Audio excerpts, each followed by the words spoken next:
Texas up in this bitch from the start. What's up, man? Timmy Diamonds, Gregory Wide, Bracy, what's up, bro? Marshall Simmons, yeah, we got a little something on your grandfather today too, man. He said, yeah, Trey X and Marlo, you good? Yeah, we good. He said, fam, shit, that was funny the other night. So I got rudely interrupted. I'll explain some crazy shit. All right, bro. Main boxing biker, what's up, bro? He said, yeah, in the house. I finally catch y'all from the start. Well, we gotta give my man main boxing biker a wrench, man, for Saying sure. cruising in the building. Mark Wunderlich in the building. What's happening, fam? What's going down? Hidden treasures, what's up? She said they stand up in there too. Yeah, for sure. Main boxing biker say this song legit. Who that though? That's Common. That's the corner. You know what I'm saying? Mark Wonderlick, shout out to Utah. What's up, bro?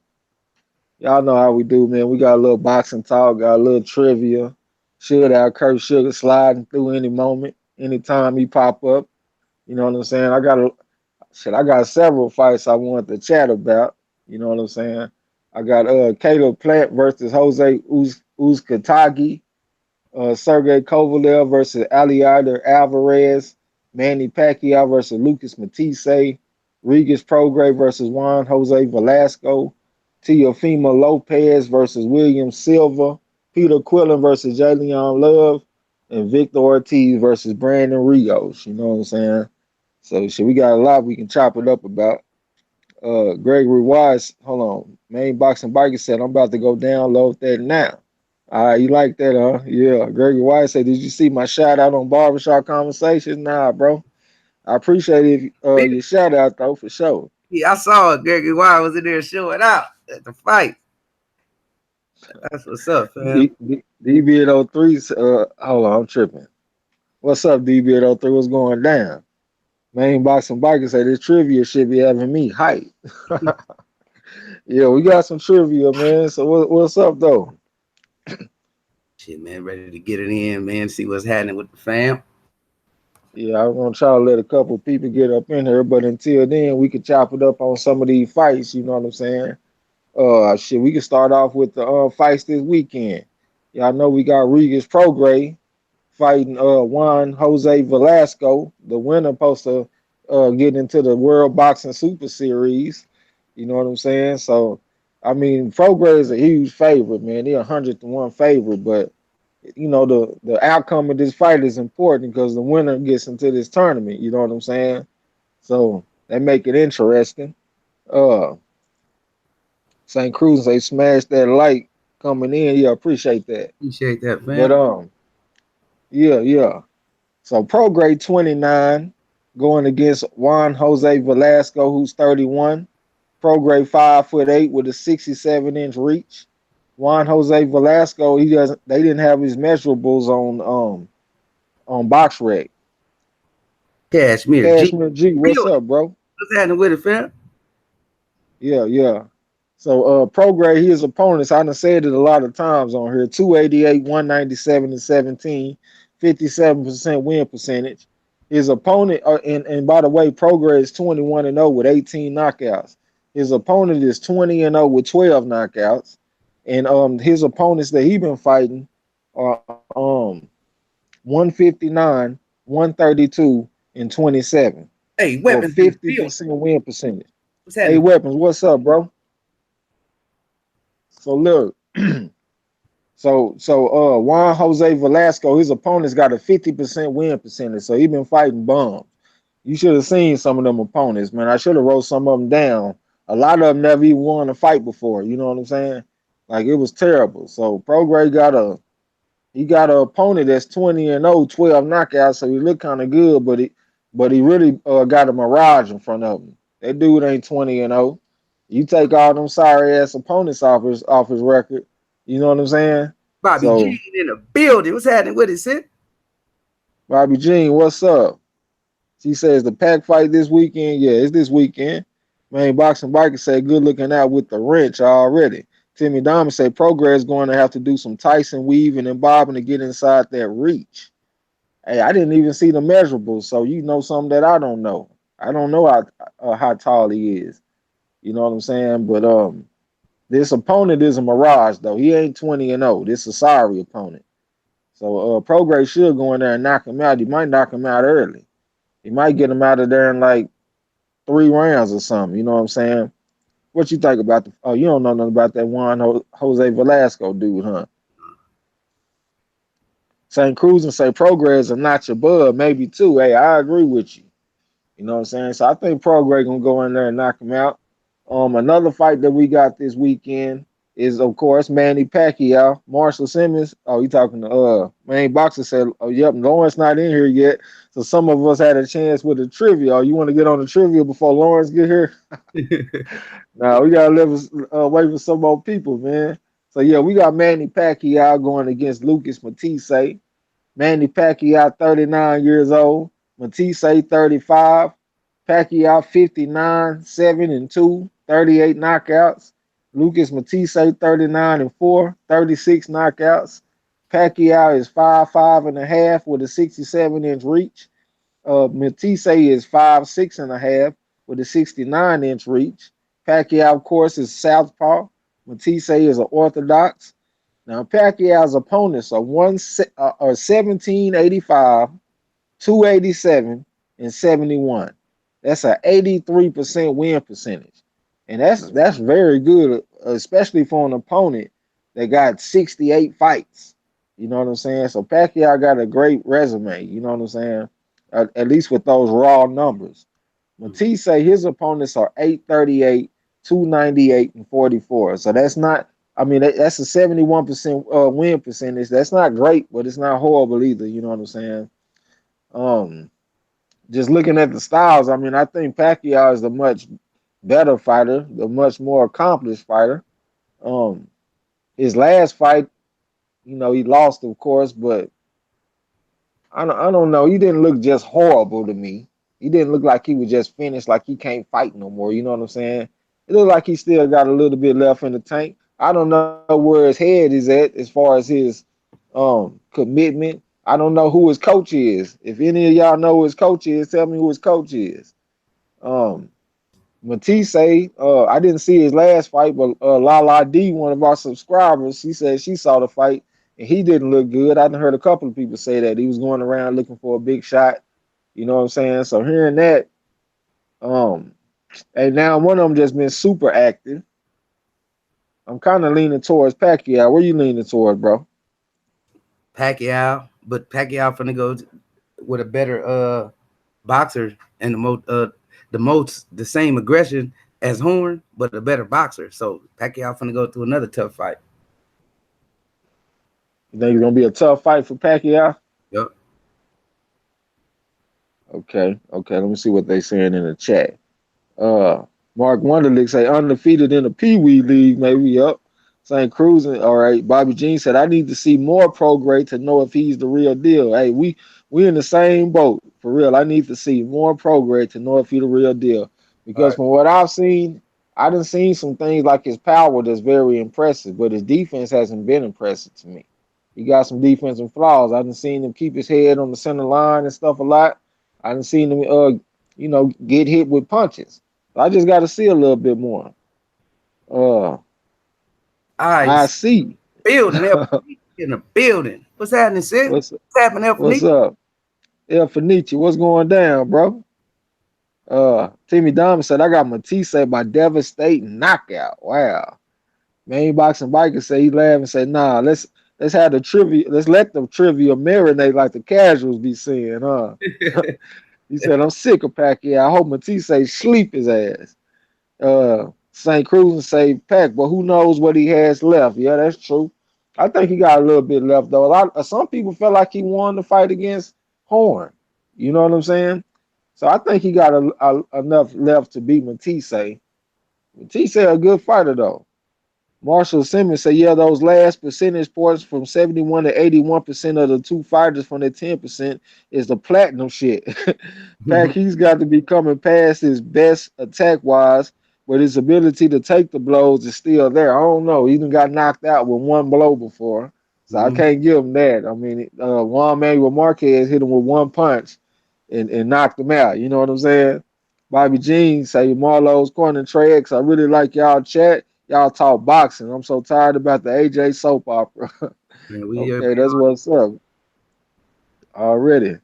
El Fenici said, let me get Matisse. Damn, so y'all got it's more Matisse pickers than Pacquiao? You said you had Pacquiao, huh, Marlo? yeah, I'm going for Yeah, I'm Pacquiao. taking Pacquiao. I was one of the ones who thought Pacquiao beat Horn, but you know how them judges be doing, so I wouldn't even be mad. Okay. Okay. All right. I want to talk about the Teofimo Lopez. I think he got a fight this weekend too. You know, he the prospect, 135-pound prospect. He been talking a lot of shit, talking about Lomachenko and all the different fighters at 135. They better beware. You know what I'm saying? He coming for all of them. Bobby G said, I got old ass pack. All right. Marshall Simmons said, but he ain't defending too well, is he? No, Marshall Simmons said the distance. He got Pac going the distance. Okay. All right, look. So we got Teofimo Lopez fighting William Silva. Lopez is 9-0 with 7 knockouts. William Silva is 25-1 with 14 knockouts. So this is Lopez's 10th fight. And he going up against a guy that's 25-1 with 14 knockouts. So it looked like a step up fight. You know what I'm saying? Um, but it's really not, as you'll see. Teofimo Lopez, he's 20 years old, 5'8", 68.5-inch reach. William Sylvia is 31. He's 6'1", 71-inch reach, orthodox, and he from Brazil. Now this William Silva dude, like y'all heard me right, 6'1" at 135. So he's very tall. I told Marlo about it earlier. He said the motherfucker Teofimo Lopez gonna have to jump up to hit the dude in the face. He might have to take an elevator to hit him in the face. The dude's so tall. But Teofimo Lopez, his opponents are 86, 47, and 7 for a 61% win percentage. And that's actually not bad, considering the fact that Lopez is a prospect. This is only his 10th fight. You look at some of these other guys, they fighting people with 30 losses in their first fight. I mean, in their first 10 fights, you know what I'm saying? So that 61% win percentage ain't bad. And William Silva, his opponents are 231, 276, and 19 for a 44% win percentage. That's terrible. I think that might be the lowest that I've seen since I've been doing this. 44%. His one loss was to Felix Verdejo. You know I think that ain't he like he from Puerto Rico, I think. yeah, And y'all know he a talented fighter, so you can't hold that against him too much. But his opponents that he been fighting been trash. He been fighting some straight up bums. You know what I'm saying? So I'm looking for Teofimo Lopez to go out there and put them hands on this dude. He one of my favorite prospects, and I'm looking for him to go out there and handle this dude and knock him out. Devin Haney was in the similar position when he fought that Mason Menard dude, I believe his name was. He was like he had like 30 wins with one loss or something like that, and he had a lot of bombs on his resume too. And Haney went out there and extended that fight a lot longer than I felt like he should have. So I feel like Teofimo Lopez needs to prove a point and go out there and put this dude away like he's supposed to. You know what I'm saying? Have you seen any Teofimo Lopez, bro? oh yeah, yes, yes. He a nice prospect. Nice prospect. Know how to put them pieces together. Look pretty sharp on defense, but we'll see more of him when he step up in competition. But he a hard hitter, pretty athletic too. I saw him do some backflips in the ring after a couple wins too. But he Yeah, pretty nice. Something to watch out for. yeah, I think he's a good fighter, man. And I could tell he's a student of the game because when I watch him, it looks like he got a lot of different people in his game. It looked like he done took a little bit here and a little bit there, and he done put it together well. I think he's a good fighter. Right. Um, okay, Mark Wunderlich said Pac-Man, not the fifth. Okay. El Fenici said, I really want to see how Pac look without Roach. Hey, that's a good point. Marshall Simmons said, shit, that sort of height difference kills it for real. Marshall Simmons said, I ain't really seen him. El Fenici said, Marlo saying off his asthma pump. You off your asthma pump, boy? Get it together, y'all. Are you getting it together? Yeah, I'm supposed to be going to go pick up some asthma medication. I was going to try to wait till Kurt Sugar get up in there first. All right, so that's that on that one. I'm taking Teofimo Lopez, of course, and hopefully go in there and stop this guy. So another fight that I was looking at, and a lot of these fights, if I haven't said it, I got from the boxing clinic videos because he be putting up some of these matchups. So another fight that I was looking at was Caleb Plant versus Jose Uzcategui. I remember Caleb Plant was saying he would give up his purse to fight against Uzcategui. You know what I'm saying? Ali Dago, what's up, bro? Building. What's happening, fam? You gotta throw my boy a wrench too, man.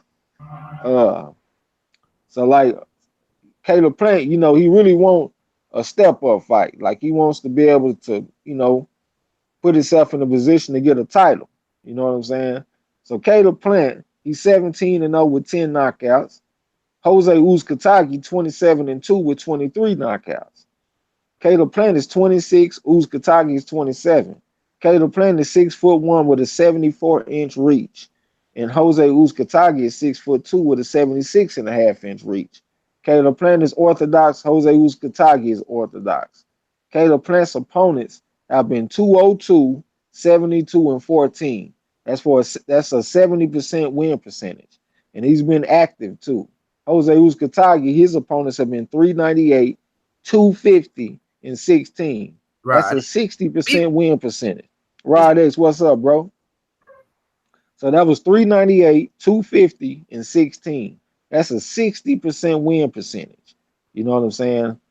His two losses, he got the hold on. He took a loss to Andre Durrell by disqualification. Hold on, what was that? I think it was disqualification because he hit him after the bell.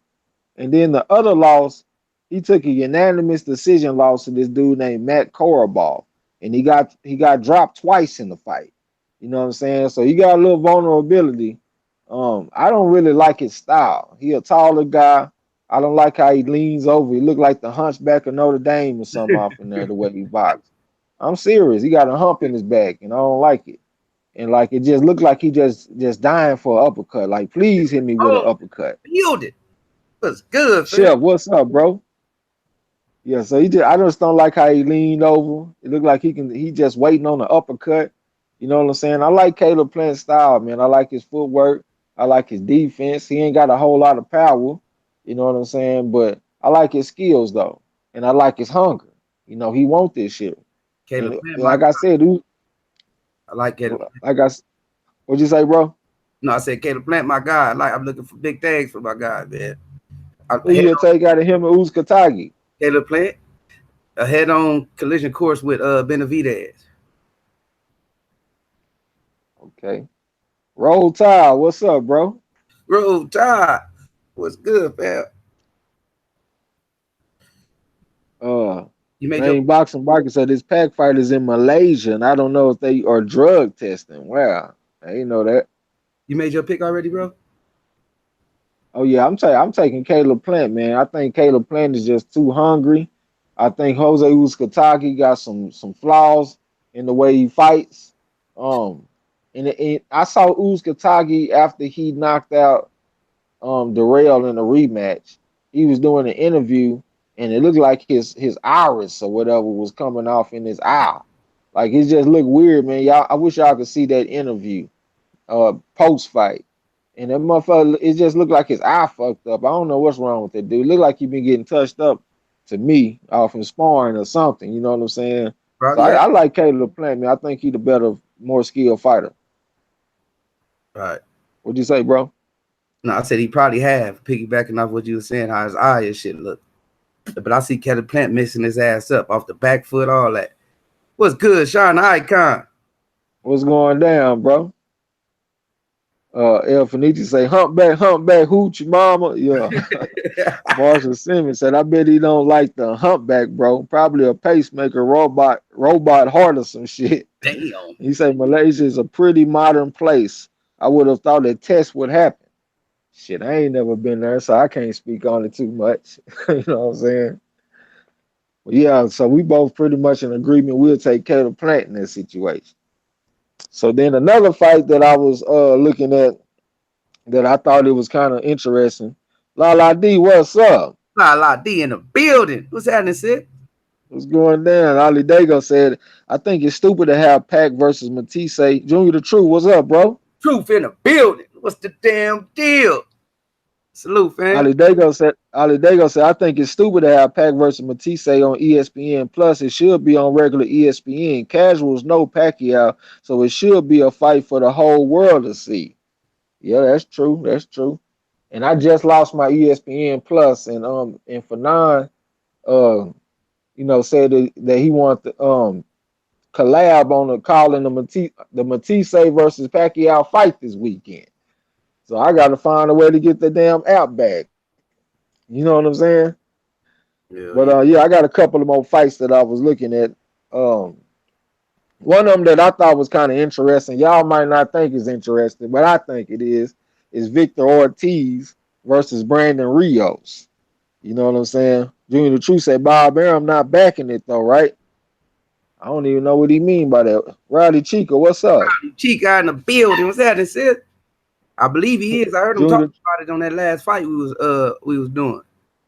what do you mean by backing it? Far as promoting it or having his hand in it. Okay, okay, I think he is because it's on ESPN too. It ain't on pay-per-view. okay. So looking at Victor Ortiz fight, uh, Victor Ortiz, he 32, 6-3 with 25 knockouts. He'd have been knocked out 5 times. Brandon Rios, 34, 4-1, 25 knockouts, and he been knocked out twice. Oh, let me look real quick. TJ Wilkins, what's Hey, up, bro? Wilkins in the building. What's happening, fam? I think so. I Yeah, think so, Junior the Truth. I know he yeah, got some. Fenici said he got Bam Bam. Oh, go ahead, bro. I was telling Junior the Truth. I think he got some type of head in it because he was talking about it on that last fight we was watching. That who was that? Santa Cruz or Ramirez? Which one? The one we just fought where he forfeit.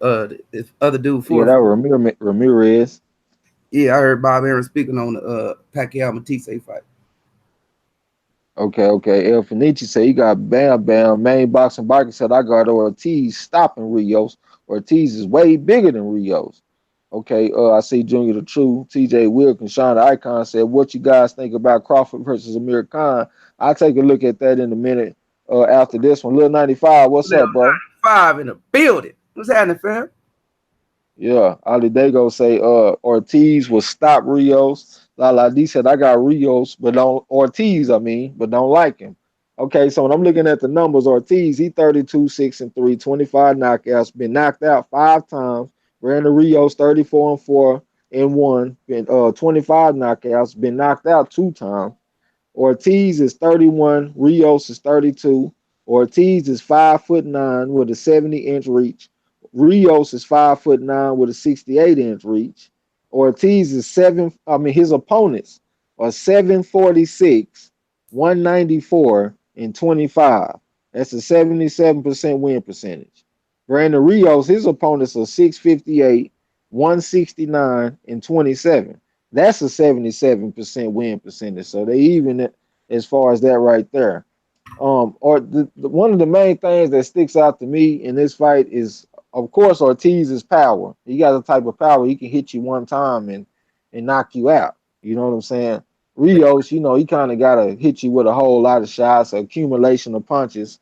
And I know, like, I'm looking at the knockouts. Ortiz has been knocked out 5 times, and Rios only been knocked out twice. Once with a body shot from Bradley, and another time the last fight with Danny Garcia with that straight right.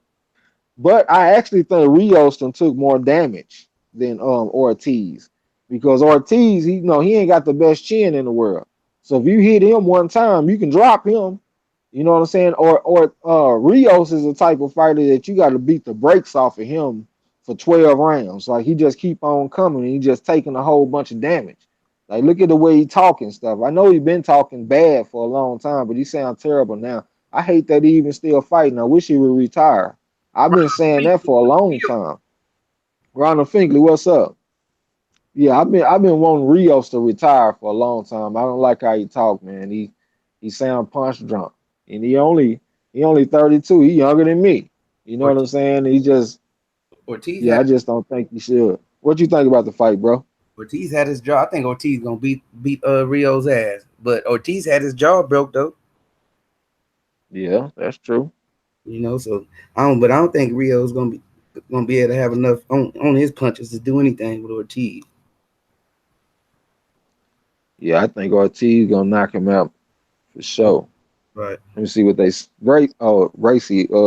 He already been here, I think. Oh, let me see. Yeah, Bracey's in.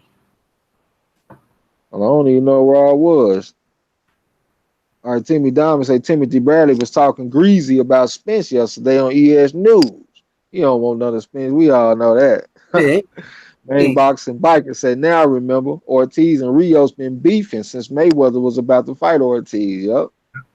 Lala D said, cool, I learned something new for sure. Oh, she talking to Marshall. Marshall Simmons said, that's pretty hard to call. They're pretty even apart from knockouts. I don't think they even in the power though. And plus I think Rios is more fundamentally sound than I mean Ortiz is more fundamentally sound than Rios. You know what I'm saying? I think so anyway. Ronald Finkley saying what's up. El Fenici said that's why I got Bam Bam. Ortiz is ready for a war. Oh, he got Bam Bam.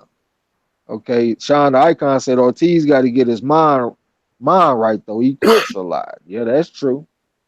Hey, and that's a good point because out of them two fighters, if I had to pick who was gonna quit first, I would definitely pick Ortiz to quit before Rios. Rios ain't got no quit in him. none. Ali Dago saying that Ortiz has more skills than Rios. I think so too.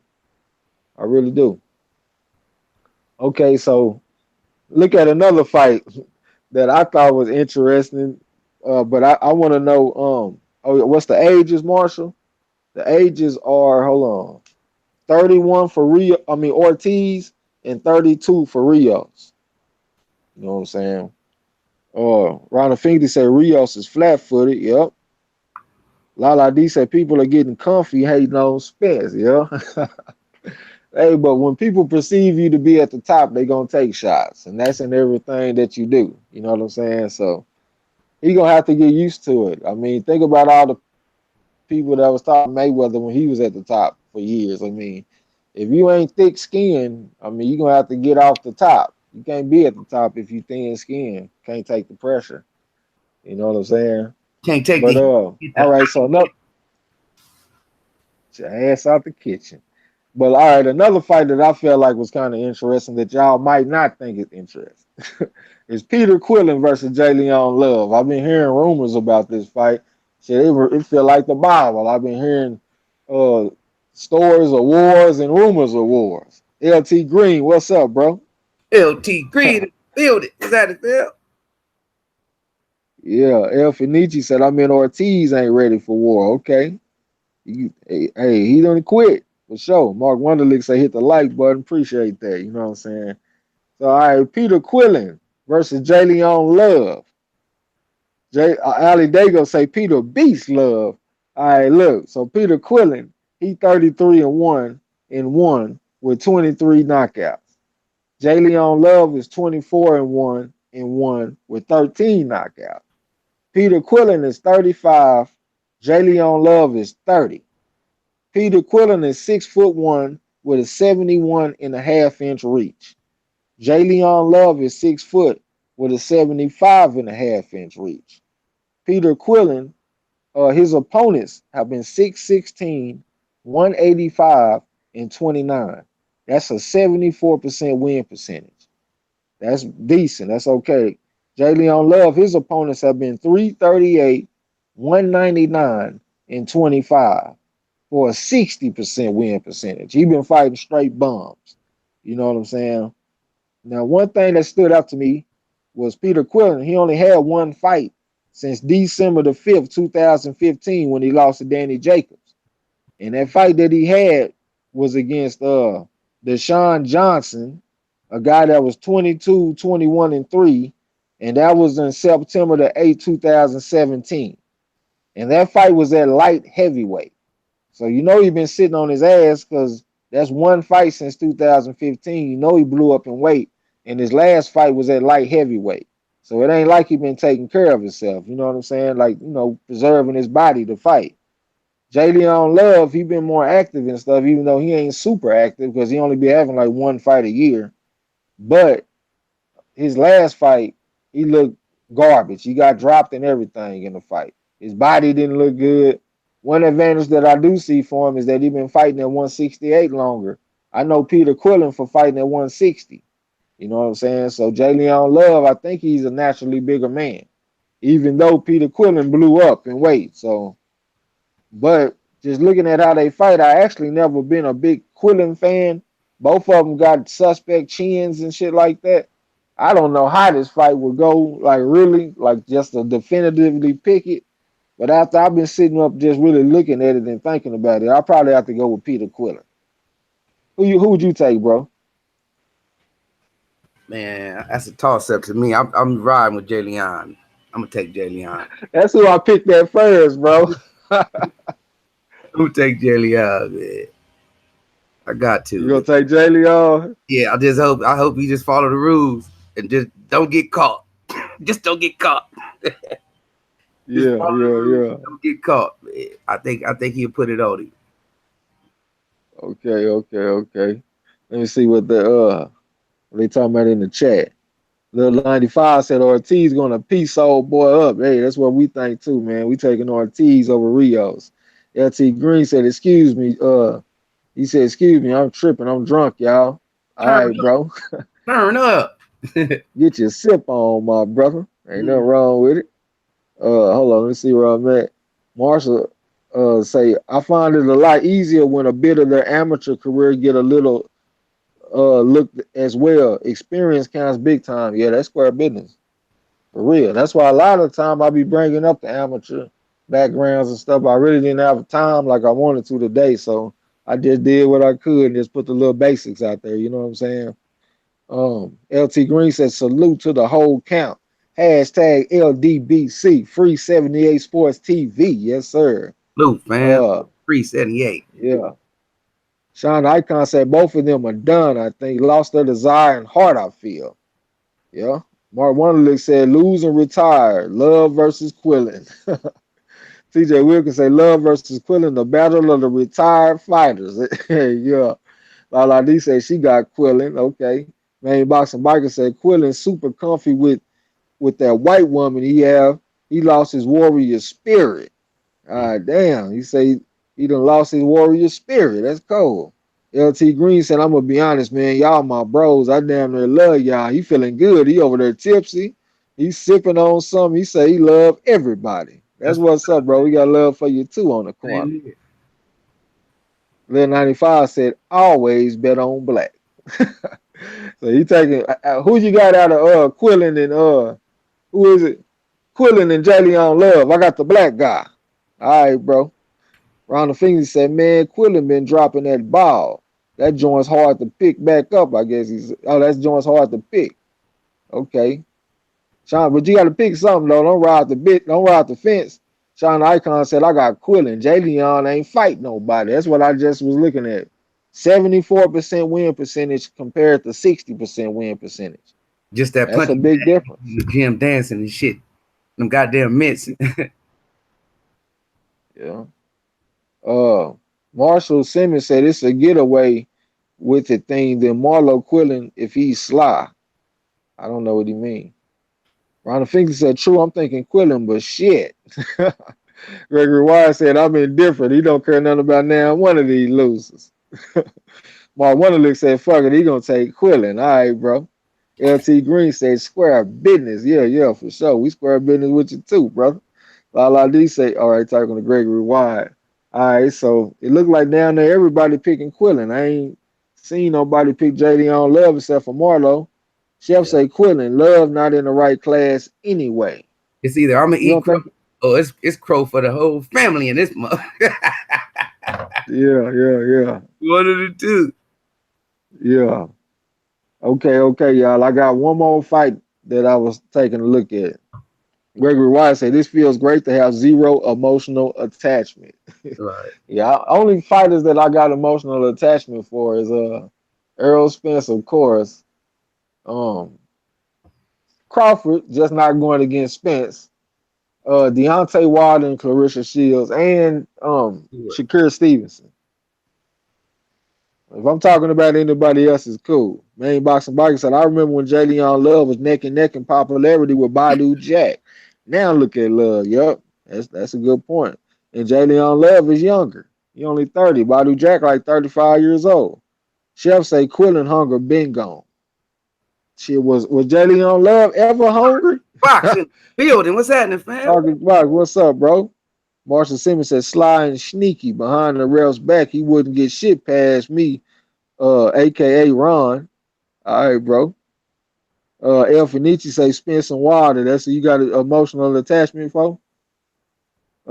Mark Target's boss said Marlo's corner. Salute to y'all players. Sorry I'm late, but we in here already. Tank Davis. Gregory Wyatt said we got the same picks.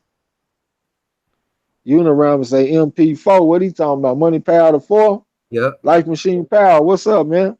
Life Machine in the building. What's happening, fam? La D said for me is Bud, Spence, Wilder, Tank, Laura, Andre, and the Charlos. Okay. All right. So I got one more fight that I was looking at. And that is Sergey Kovalev versus Eliader Alvarez. Main Boxing Biker say he likes Spence, Tank, and Wilder. Life Machine Power say just showing support. I really appreciate that, bro. Chef say Treg's about love. Hell, man. Hell, motherfucking nah. Hey, man, I'd rather have love in my life than hate, brother. For sure. And shit, I already got a little bit of hate in my life right now. But that's a topic for another day. Ali Dago say the Pacquiao beats Matisse. I hope he changes his mind and fights Crawford because even though I got Crawford winning, I think Pacquiao puts up a better fight than people think because he's still quick. All right, all right. Cameron Anderson, man, what's up? Welcome to the gym, bro. I don't Yeah, think man. I seen you before. Building. What's happening, fam? It's going down. Hey, Ali MP4. Dago, He on the up and coming, on the rise. yeah, for sure. Ali Dago said Kovalev stops Alvarez. Hey, you probably right. Lil 95 said the crusher for the win. Main Boxing Biker said Aliada Alvarez was Superman Stevenson mandatory for years and he kept getting step aside money. All right. Look, Lowland Profits, what's up, bro? what's happening with it? What's going down? Oh shit, I done got off the screen. All right, look. So in this Kovalev versus Alvarez fight, Kovalev, he 32 and 2 and 1, 28 knockouts. Um, and Aliada Alvarez is 23 and 0, 11 knockouts. Kovalev is 35, Alvarez is 34. At least he listed at 34. So you know how they be when they be coming from them different countries and shit. But Kovalev is 6'2", 72.5-inch reach. And he orthodox, and of course he from Russia. Alvarez is 6 foot with a 75.5-inch reach, orthodox from Colombia. You know what I'm saying? Well, let me see what they talking about. Lowland Prophet say what's good. Mark Wonderly said got to give Wilder some love. Oh yeah, for sure. Oh, damn. If I ain't put him on that list, my bad, because he damn surely is on that list. Chef say Kovalev not sure the Alvarez can box good enough. Okay, so he got Kovalev. He ain't sure the Alvarez can box good enough. Alvarez got a good jab though, man. That's one thing I noticed when he fought that Unieski Gonzalez. That's the dude that got robbed when he fought against John Pascal. And shit, that motherfucker Alvarez handled he handled Unieski Gonzalez pretty easily. But it's been a while since that fight took place though, you know what I'm saying? So Kovalev, his opponents are 595, 142, and 20. That's a 79% win percentage. That's on the high end. Alvarez, his opponents are 443, 135, and 20 for a 74% win percentage. That's decent. That's pretty good. You know what I'm saying? Kovalev, his only two losses, of course, was to the great Andre Ward. You know what I'm saying? He had a draw with a guy named Grover Young, who was 5-4, because of an accidental foul after 2 rounds. So it was an accidental foul. Somebody couldn't continue. They didn't specify which one it was. You know what I'm saying? And Alvarez, he looked good when he fought Unieski Gonzalez, but that was a long time ago. He hasn't fought since June the 3rd, 2017. He ain't been active at all. And from my eyes, he looks visibly different since he fought against Gonzalez. Tone, Like baby, he looked. building. What's up? What's up, bro? Antonio McCray. You ain't gonna beat me up for calling you Antonio McCray like Ali did the motherfucker for calling him Cassius Clay, are you?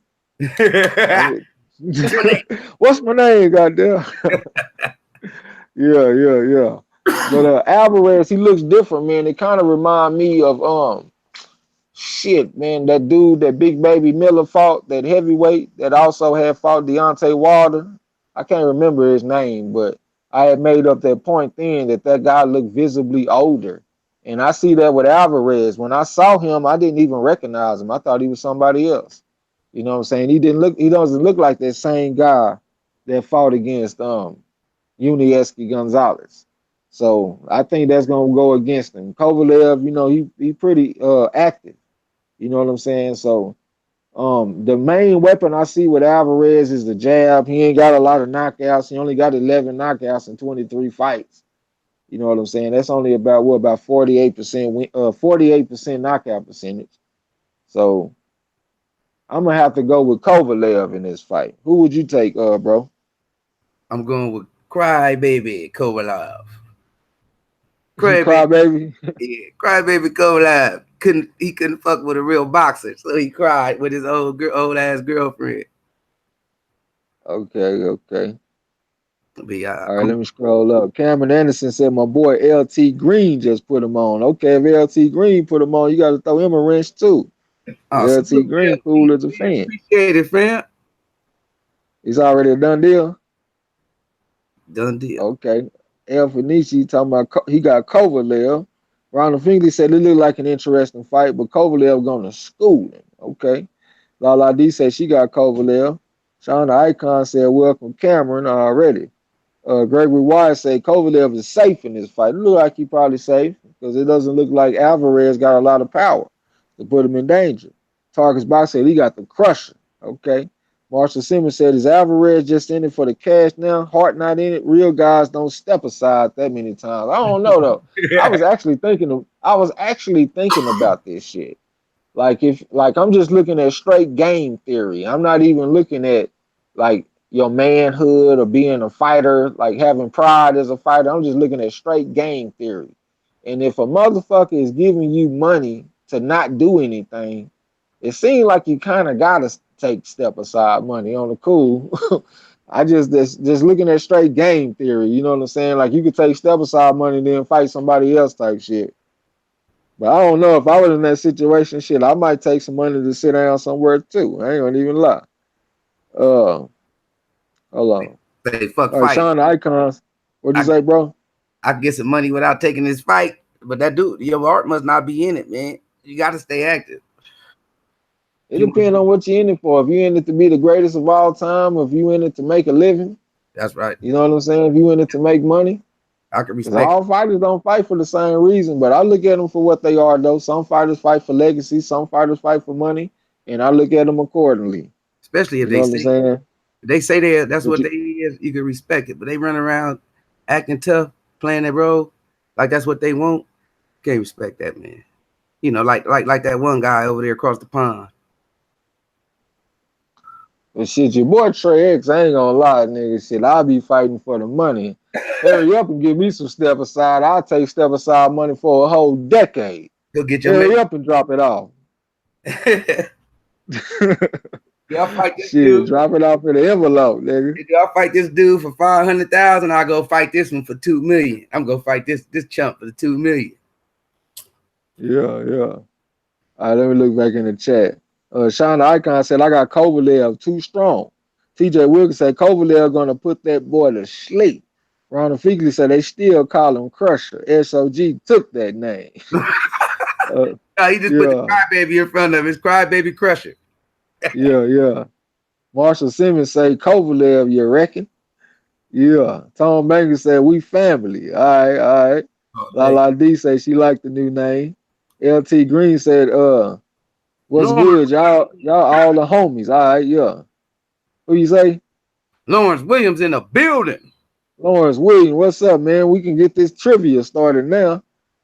You know what I'm saying? El Fenici said, yeah, SOG took the crusher out of Kovalev. LT Green said LDB6, man. Yeah. Ali Dago said, oh, my nigga Tone Bangers. Yeah. Lala D laughing at you, talking about you crazy. Marshall Simmons said, we're okay talking to Tone Bangers. Rockabye, Everybody baby. talking to Tone Bangers. Yeah, yeah. El Fenici said, I always take the money. Lolly Prophet said, can you take step aside money and fight somebody else? I don't know. I'm speaking out of ignorance. I was just assuming you could. Gregory Wise said Alvarez does have an opportunity if he concentrates 80% to the body, and that ain't what I saw him do against Gonzalez. I saw him mainly working off his jab and fighting from the outside, if my memory serves me correct. Marshall Simmons said that's it, Trey X.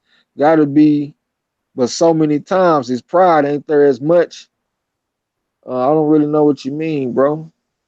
But yeah, motherfucker definitely got some pride, but I'm still taking that step aside money for free. LT Green said, I don't even know what y'all talking about, but I'm giving y'all my time. Yeah, we appreciate that, man. Time is more valuable than gold, man. You can't never get that back. Lil 95 said, it's called prize fighting for a reason. Give me the money, huh? That what you saying? $50. LT Green said, all my blue niggas in the building. Yeah, yeah, for sure. You got that blue, you family. Kurt Sugar, what's up, bro? What's going on, TRAE Marlo? What's up, chat? Peace. What's up, big bro? Peace, bro. What's Yeah. good? What's going on? Oh man, we in here breaking Shit. it down. Yeah, we just in there chopping it up, man, about a couple of fights, some fantasy fights, some fights that's coming up. We got the little old trivia questions. We got the light heavyweight lineage going down today. That's gonna be a little bit easier than the welterweight because y'all gonna recognize a lot of them names. So I was just waiting on the heavy hitters to get up in the building, like you and Lawrence Williams and Timmy Diamonds. Well, he been here, but you know the hard hitters. You know what Yep, I'm saying? Cruz. So what fight you broke down already? Shit, we looked at Caleb Plant. We on Sergey Kovalev and Eliader Alvarez right now. Manny Pacquiao versus Luca Matisse. Regis Prograis versus Juan Jose Velasco. Teofimo Lopez versus William Silva. Peter Quillen versus Jalen Love. And Victor Ortiz versus Brandon Rios. So I'm gonna start with Caleb Plant. Who you think will win out of Caleb Plant and Jose Uzcategui? I like Uzcategui. I mean, Plant can box a little. I'm not crazy about Plant. Marlo know that, but I like the determination and the rough and ruggedness of Uzcategui. Okay, I mean, So I like him by late round TKO. okay, Oh, let me bring up one point. Uzcategui has already been beaten by unanimous decision by Matt Yeah, to Matt Korobov. Korobov. Yes. Yep, yep, he was dropped twice in the fight, I didn't know you seen him so get he knocked out, bro. can be hit. I'm, Okay, okay. So the next fight, Pacquiao versus Matisse. Who you got now? Well, that's a tricky fight. Matisse didn't look good against Tiwa Karam his last fight, but he got the TKO because he's a big puncher, and Pacquiao's on his last legs. I will favor Pacquiao by unanimous decision.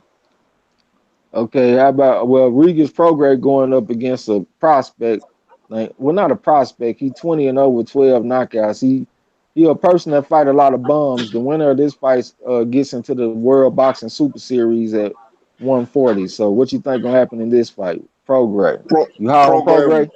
Prograis by TKO 4 or 5 rounds. Okay, Teofimo Lopez, another prospect, going up against William Silva. The guy's 25-1 with 14 knockouts. This appears to be a step-up fight, but it's not because Silva's opponents have a combined win percentage of 44%.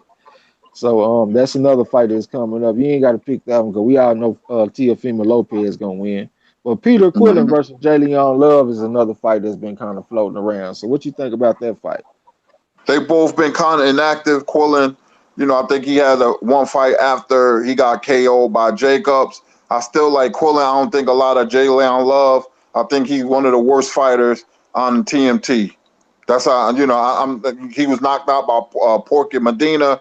Jalen Love. Nah, I'm just not a C+ fighter at best. I like Quillen. Okay, okay. So everybody pretty much picked Peter Quillen. yeah. He has had one fight, and that was against Deshaun Johnson, 22-21-3. And his last fight was at light heavyweight. You know what I'm saying? This fight that's coming up would be at 168 if they do fight. So that's a big thing to go to factor in. He obviously hasn't been taking care of his weight since he's been inactive. So the next fight that we got is Victor Ortiz versus Brandon Rios. What you think about that fight? Two damage cans. I will say Ortiz beats Rios. I don't like to bet on the fighter who came off a vicious knockout loss, which was Rios. So I like Ortiz. Um, Maybe late round TKO, unanimous decision. I like Ortiz. He has the better all around skills. Okay, we with you on that. And what you think about Sergey Kovalev versus Ali Alvarez? We all pretty much picked Kovalev. Kovalev, too much power, too aggressive. Good long stinging jab. Alvarez ain't nothing special about him. Just a straight up and down fighter. I like Kovalev by TKO, maybe 7 rounds. Okay, let me catch up in the chat, and then we can get started on the light heavyweight lineage, little shit. We're gonna keep the lineage shit going. We're gonna go through all the divisions, y'all. And then after that, we got some trivia questions. So, all right, LT Green said all his blue niggas in the building. Ronald Finkley said, get that bag. Lawrence Williams, what's up? St. Cruz said Deontay got into it to get his daughter that operation. Successful too. Now, legacy. Okay. Lala Lee said, uh-oh, the law is here. The long arm of the law, goddamn Lawrence Williams. Ali Dago say everybody in this chat is a massive risk. Okay, okay. Uh y'all talking about waiting on the hard hitters, that's what y'all saying. Marshall Simmons said okay, talking to Lawrence Williams, main boxing biker say Kovalev love vodka, so body shots fold him up. Yeah, that's a good point. Only thing is the motherfucker Alvarez don't throw a lot of body shots. Mark Wonderlick say Tupac again. I don't know what he talking about. La La D saying what's up to Kurt Sugar. Ronald Finkley said I Peace, got my Lala. Wi-Fi ready, Google style. Here come Kurt. Already. Lil 95. Everybody saying what's up to Kurt Sugar. Lowland Peace. Prophets Cap in the building. Tarkus Boss said, I'm calling it right here, right now. Easter Bunny over Mikey Garcia by unanimous decision. Okay, okay. You gonna eat that crow with us?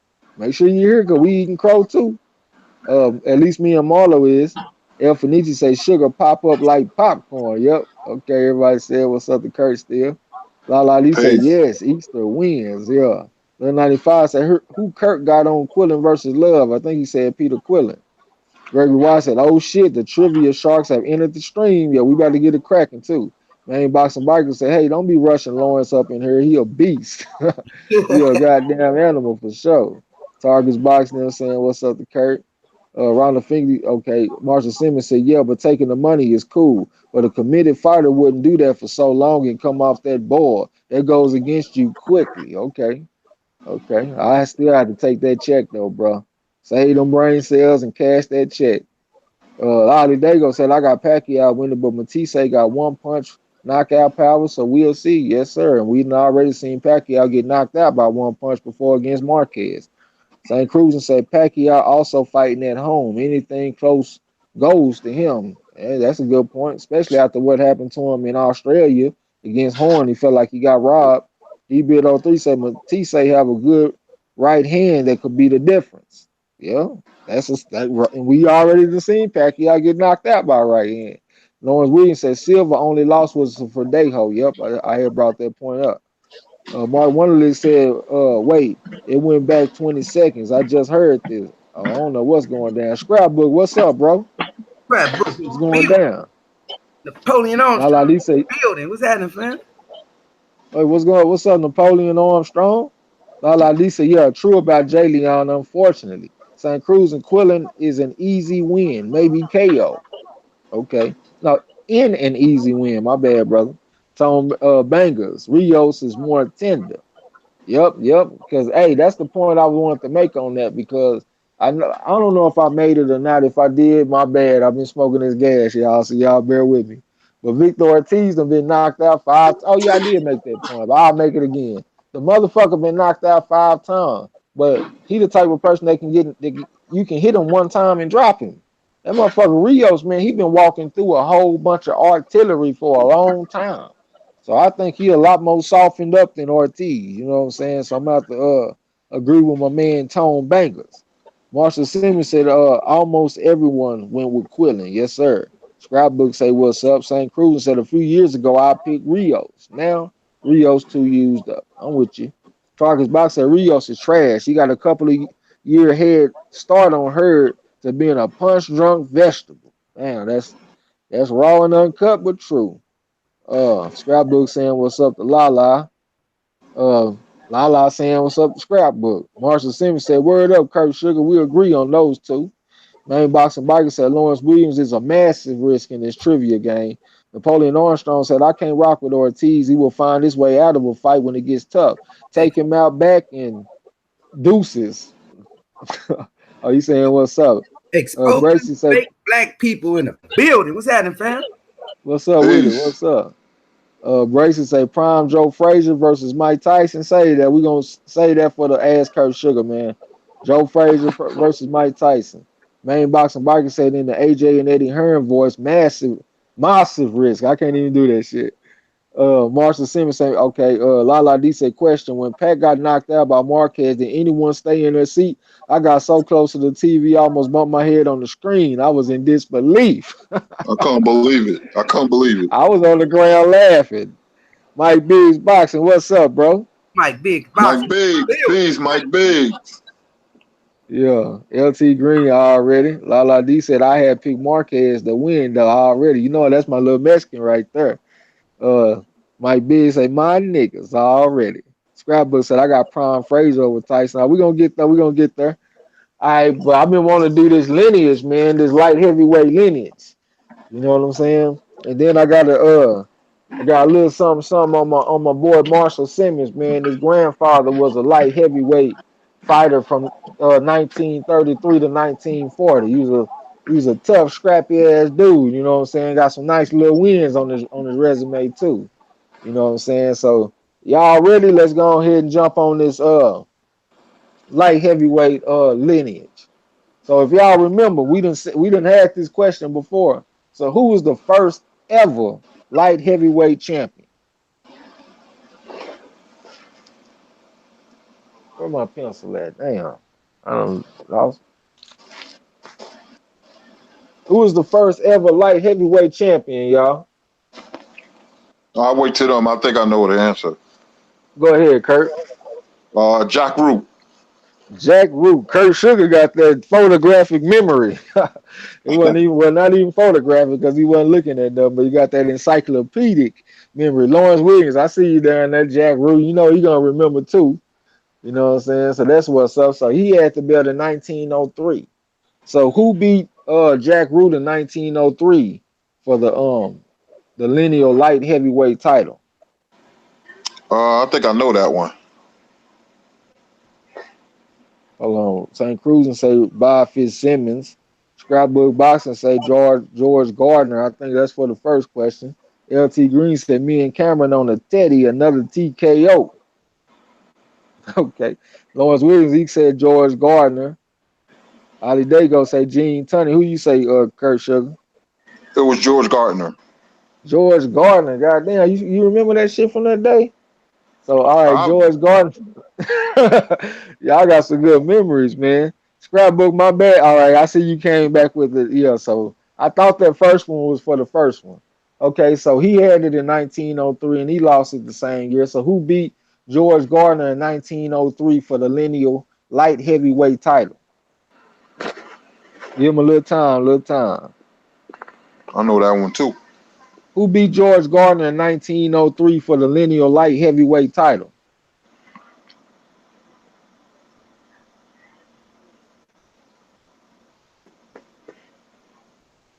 Who beat George Gardner in 1903?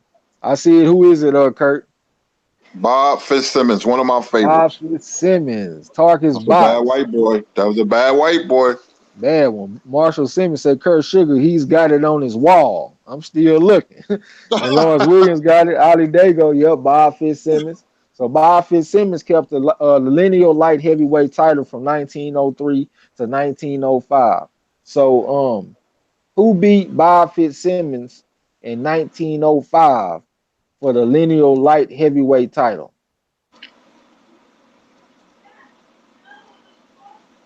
Who beat Bob Fitzsimmons in 1905 for the light heavyweight lineal title? All right, Lawrence got it. Who you think it is, Kurt? Philadelphia Jack O'Brien. Philadelphia Jack O'Brien. How the hell, Kurt? You looking at Google today? I don't look at Google. Don't do Kirk like that. Got Kirk screwed up. That's Shit, one of my favorite divisions of all time. You know that? He done came in strong today. Shit, last time when he took Mayweather over Joe Gans, I was trying to figure out a way to give Kurt a breathalyzer before he came on the damn live stream. So Philadelphia Jack O'Brien, he got the belt in 1905, but he never defended it. You know what I'm saying? And for some reason, I don't know what happened, but it's a big old gap in this lineage. Maybe they couldn't find the information. You know what I'm saying? Bring it forward, okay? Y'all go ahead and handle that troll down there real quick. Matter of fact, I'll go ahead and hit him real quick. Get him out of here. He out of here. The fuck out my gym. Gia. Okay. So who was the next person to get? Okay, I see y'all up over there. Hold on, scrapbook. Yep, I see. Napoleon Armstrong said, "Damn, Kurt Sugar, how many shits did Sugar Ray Robinson take on April 16, 1951?" 6. I'm just messing around. Marshall Simmons talking about you got that shit tattooed on you. Then David Singleton, what's up, bro? Evanici says, see, this is why I let these trivia simmer. Okay. LT Green said he fucked with us the long way already. Okay. So St. Cruz and guessing Levinsky. Who was the next person to get this lineal title after Philadelphia Jack O'Brien? Because he never defended the belt, the title. All right, scrapbook got it. Who you say it is, Kurt? Wait a minute. Initials are JD. Lawrence Jack Williams Dillon? got it up there. Jack Dillon. Man, how the hell do you even know who that is? Okay, he kept it from 1914 to 1916. So who beat Jack Dillon in 1916 for the lineal light heavyweight title?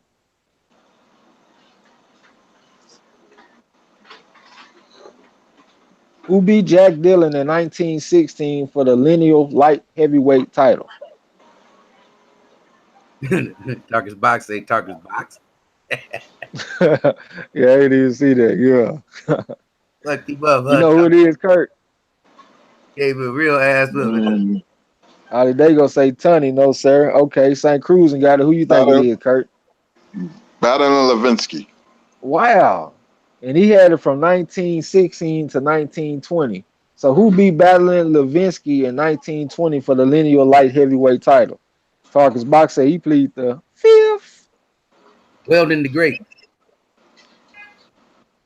Lil 95 said, damn, man, we in the early 1900s. Yep. DJ Wiggins said, y'all going back to Jim Crow times. We gonna come to the present, bro. We ain't gonna stay there for long. We in the time machine, man. We on the way. So who beat Battling Levinsky in 1920 for the lineal light heavyweight title? I see 2 uncles. You know who it is, Kurt?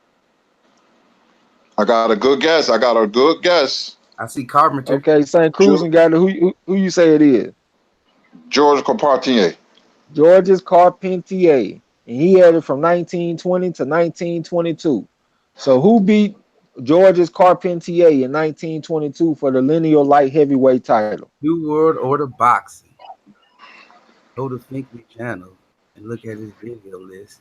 LOL. That's Lil 95 said he pleads the 5th on all these questions. New World Order Boxing said go to Finkley's channel and look at his. the fuck out my gym. I guess Chaz up out of here. I was waiting. Okay. Get out of here. Yeah. Okay, they got the Georges Carpentier. So who beat Georges Carpentier for the lineal light heavyweight title in 1922? Lil 95 said I'm gonna have to slap that troll up to make up for this. St. Cruz, he say Delaney, no, sir. You know who it is, Kurt? Battling Siki. Battling Siki. and he had that's a good one. That showed me that you got a real good memory. I swear, I was waiting to see I think that he one. was. I think this for Lala D. I think he's from Africa too. Okay. Tarkus Box, I see y'all. St. Cruz and Lawrence Williams back from Google. Battling Siki, 1922 to 1923. So who beat Battling Siki in 1923 for the lineal light heavyweight title? Tarkus ain't playing. You understand? I'm just fucking with you too, Lawrence. I know you're a smart brother, man. So who beat Battling Siki for the lineal light heavyweight title in 1923? I see you down there, Ali Dago. Scrapbook, all his stuff always late. Yeah, that's messed up. Tone Banger say he rolling up something. Tone Banger I is gotta go peace. pick up something in a minute. Lawrence Williams say another French dude. Actually, he wasn't French. Holly Dago say Roy Jones. Targus Box say Donald Trump. LT Grease say ho ass troll. Weak talking shit through the web. You know how they do. You know who it is, Kurt? I do because I got this one wrong before. I know who it is. Mike McTeague, Irishman. Hey, God damn. they just mad because they want to I go. got that one wrong before. You got me on that one. I got that one wrong before. I remember him. No. Actually, you got the Battling Siki question wrong, and then I had told you about Mike McTeague on the follow up. Because I said that Battling Siki was the dumbest motherfucker to ever win a belt because he went and defended this belt against Mike McTeague in Ireland, Dublin, Ireland on St. Patrick's Day. He defended his belt in Dublin, Ireland on St. Patrick's Day Thought he and was lost his belt on points to Mike McTeague. thought he was You know gonna what I'm get saying? But Unbelievable. crazy as hell. that's stupid.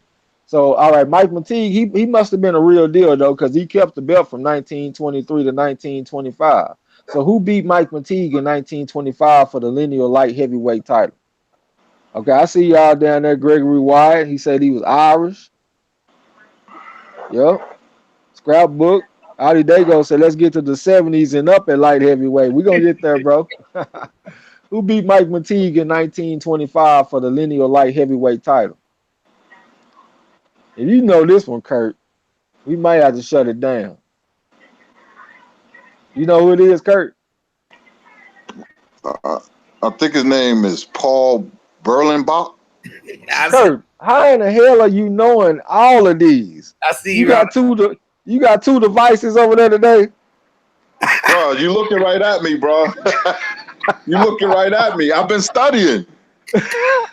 St. Cruz got that one. Berlin back. God damn, this man got a way better memory than me.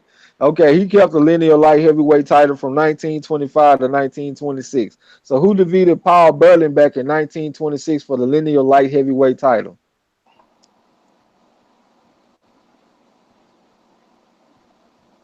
Targus Box said, who is, I don't know, for 400.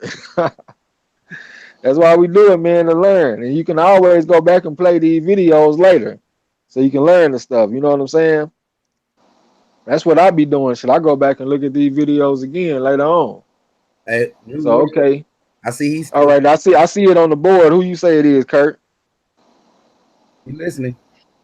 I don't know. I might need initials for this one. You don't come in here, dude. JD. I know who it is. JD? Yeah. Jack Delaney. According to Tarkus Box, is Jumping Jack Delaney. I see y'all, Gregory Wyatt, St. Cruising.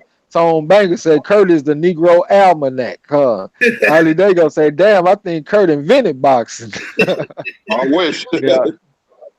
Okay, Lala D said, who is, I don't know, for 1,000. What the fuck that motherfucker say? Shut up, Finkley. Damn, why they coming in here jumping on my man Ronald Finkley, man? Goddamn trolls out. Yeah, for sure. Okay, so Jack Delaney, he had the belt from 1926 to 1927. I don't know if I wrote this down wrong, but he said he never defended the belt. Oh, so yeah, he just had the belt, but he never defended it. He might have been fighting like some exhibitions or some shit like that. So he never defended the belt. Who was the next person to get the lineal light heavyweight title after Jack Delaney? Oh man, I think I might be stumped on this one. This fighter has been mentioned on this show before. Matter of fact, this fighter was mentioned by Lawrence Williams on this show. And as a matter of fact, St. Cruz was trying to tell me how to say his name. But like St. Cruz and put him up there too. No, he didn't. Uh, St. Cruz was trying to tell me how to say his name. And Lawrence Williams, he brought him up, like I said. Everybody slapping him up with them wrenches, just taking turns. Like some Get out of piranhas here. down there. El Benici said, "Down these trolls out of hand. Mike can't get these questions right, but I'm about to go Gregory Wyatt on these O's." Yeah. Lil 95 said, "Motherfucker got hit by 5 wrenches." Yeah. Already. Okay, so who was the next person to get the lineal light heavyweight title after Jack Delaney in 1927? Where you at, Lawrence Williams? You done spoke this man's name. Where you at, I St. know. Cruzin? You was I telling know me who how it to. is. Who is I it? know who it is. Go ahead. I didn't know until you gave me the hit. Is if Loughran's Tommy Loughran. Yeah, that time. Well, St. Cruzin says Loren. He said Tommy Loren, and he had Loren it from Loughran. 1920. Yeah, he had it from 1927, and he vacated in 1929. And it's a gap in this shit again. So who got it again? And they got it in 1932. St. Cruzin, I see you down there, bro. I see Ali Dago too. So who was the next person to get the lineal light heavyweight title in 1932 after Tommy Loren? You know who it is, Kurt? No, I'm stomped on that one. His initials are MB. El Fenici say some old white guy. Main boxing biker say Jimmy Slatery. Mark Wonderlick said they keep messing up our live shows over here. Now they ain't gonna mess up nothing. They can come do whatever they do. Shit. Actually, they add to the show because we get a chance to say the catchphrase and tell them to get the fuck out the gym. So we invite all trolls to the corner. If y'all want to come through, come one, come all, and we gonna tell you to get the fuck out the gym. They hating because they wanna go. Sometimes you wanna go where everybody knows your name.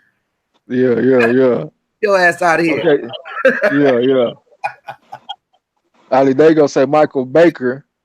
Target's box say what? Curtis stumped. He can't know them all. El Fenici, yeah, get the fuck out of my gym. Scrapbook say salute to Kurt. He on fire. MB. I almost said his name. MR. My bad, y'all. I'm saying MB, man. My handwriting is terrible. MR. I know MR who is it the is. initial. Go ahead. A Jewish dude, Maxie Rosenblum. Wow. Somebody said he was Jewish too. Who said he was Jewish? Gregory Wise said he was Jewish. You sure Uh, was. Yep. So that was Maxie Rosenblum. He had the lineal light heavyweight title from 1932 to 1934. So who beat Maxie Rosenblum in 1934 for the lineal light heavyweight title? Still 95 said we on the corner deep though. Marshall Simmons said Harvey then Billy Kahn. Ronald Finkley, get the fuck out of my gym. Everybody got their registered heat. Okay, so okay, I see it. Who is it? Who is it, Kurt? I don't know that one. Target's box fresh from Google. Ali Dago got it. His initials are B.O. His name is Bob Olin. Bob, okay, I ain't know that one. Bob Olin. And he had it from 1934 to 1935. So who beat Bob Olin in 1935 for the lineal light heavyweight title? El Finiti said had to be some old white guy. Mike Big Boxing said it's all LDBC blue in this bitch. Marshall Simmons said misheard you, bro. Okay. Ronald Finkley. That motherfucker Scrapbook. get up in here. Nah, y'all, you ain't got it right though, Scrapbook. All right, St. Cruzin got it. You know who it is, Kurt Sugar? His initials were JHL. JH Joe, I'm just guessing HL. No, I don't know it. John Henry Lewis. And he had it from 1935 to 1939, and he retired. So who was the next person to get it after John Henry Lewis?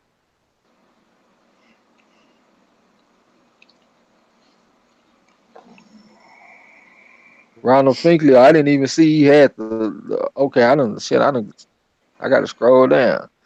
Okay, Lil 95 said got to put in work for the set wrench gang already. Hey, dang.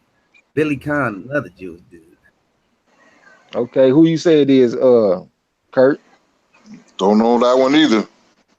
and that would be Billy Conn. He got it in 1939 and he vacated in 1941. So who was the next person in line after Billy Conn in 1941?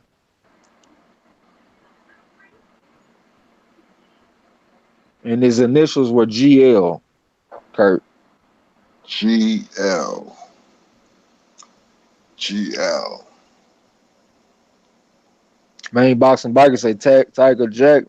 Tom Banker's Hoppo's wife, Hoppo's wife Sylvia, Sophia. Mark Wonderlick say body odor. I don't even know what he's talking about. El Fenichi say, All right, I see St. Cruising with it, Kurt. His initials are Gus. GL. You don't know? Oh, there you go. Gus. I don't know. Gus something. Gus Gus. Lesnovich. Gus Okay. Lesnovich. And he had it from 1941 to 1948. So who beat Gus Lesnovich for the light heavyweight lineal title in 1948? And his initials were FM. LT Green, I see. It's all on me, baby. He said, "Nah, mine ain't registered, bro, and that bitch ain't friendly." Okay, it was FM. All right, I see it. Main boxing biker guy. You know who it is? No, sir. It is Freddie Mills, and he had it from 1948 to 1950. I see y'all down there. Main boxing biker, Marshall Simmons.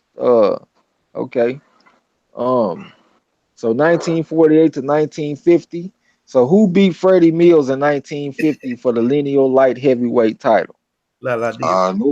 I know who it is. Lala D said body odor because you said his initials are BO. Okay. His initials are JM. Yeah. Joey Main Maxim. boxing biker got it. Go ahead. Yeah. Joy Maxim. He had it from 1950 to 1952. So who beat Joy Maxim for the lineal light heavyweight title in 1952? My man.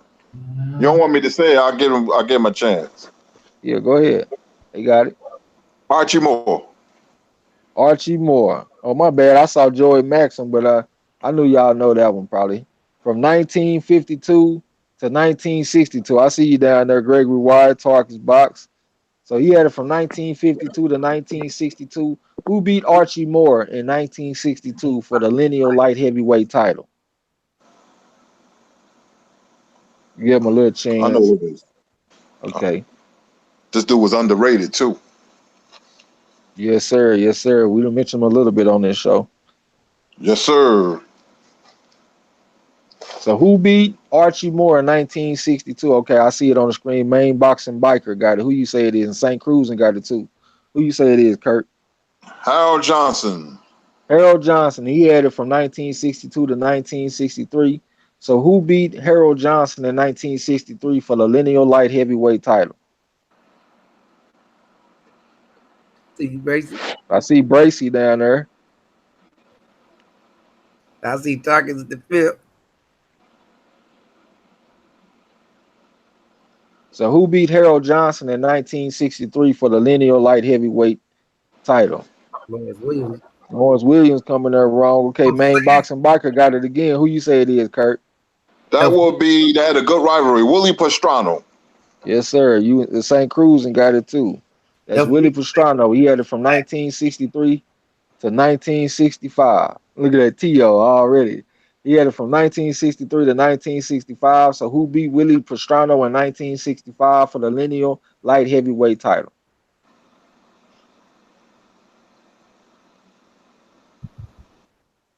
Who beat Willie Pastrano in 1965 for the lineal light heavyweight title? You know who it is, Kurt? Main Yes, boxing sir. biker got it.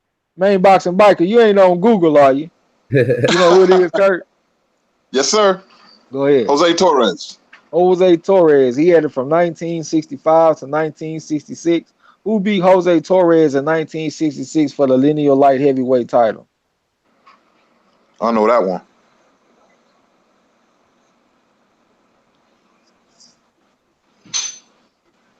Who beat Jose Torres in 1966 for the lineal light heavyweight title? I see Lawrence Williams got it. Who you say it is, Kurt?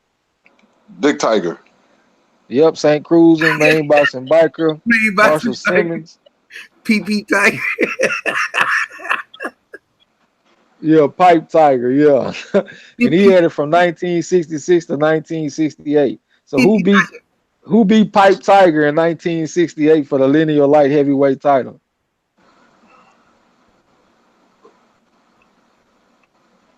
Who beat Pipe Tiger in 1968 for the lineal light heavyweight title? All right, Lawrence Williams got it. Who you say it is, Kurt? I think it's Willie Pastrano. Who beat Dick Tiger in 1968 for the lineal light heavyweight title? His initials are BF and it don't stand for best friend. Oh, Bob Foster. Yeah, you tripping, Bob. I mean, Kurt. And he had it from Bob Foster, my bad. 1968. He had it from 1968 to 1974 and he retired. So who was the next man to get it after Bob Foster? I see y'all down there.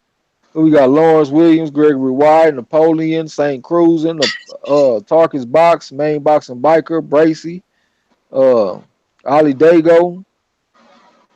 Scrapbook answering a question a couple questions ago. All right, Lawrence Williams got it. Who is it, Kurt? I would say John Cote. His initials are MS. MS. Got a brother too. You got a brother that beat Ali. Oh damn! I didn't even know. Michael Spinks.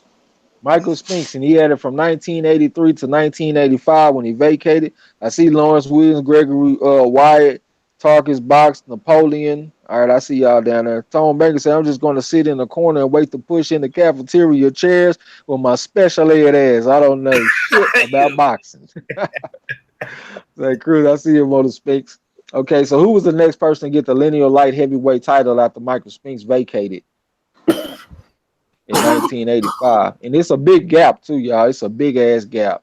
It's a gap from 1985 to 1996. So I don't know what accounts for that, but that's the way they got it.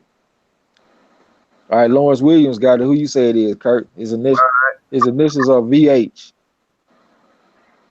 Tarkus. Bracy. Oh, yeah. His initials are VH.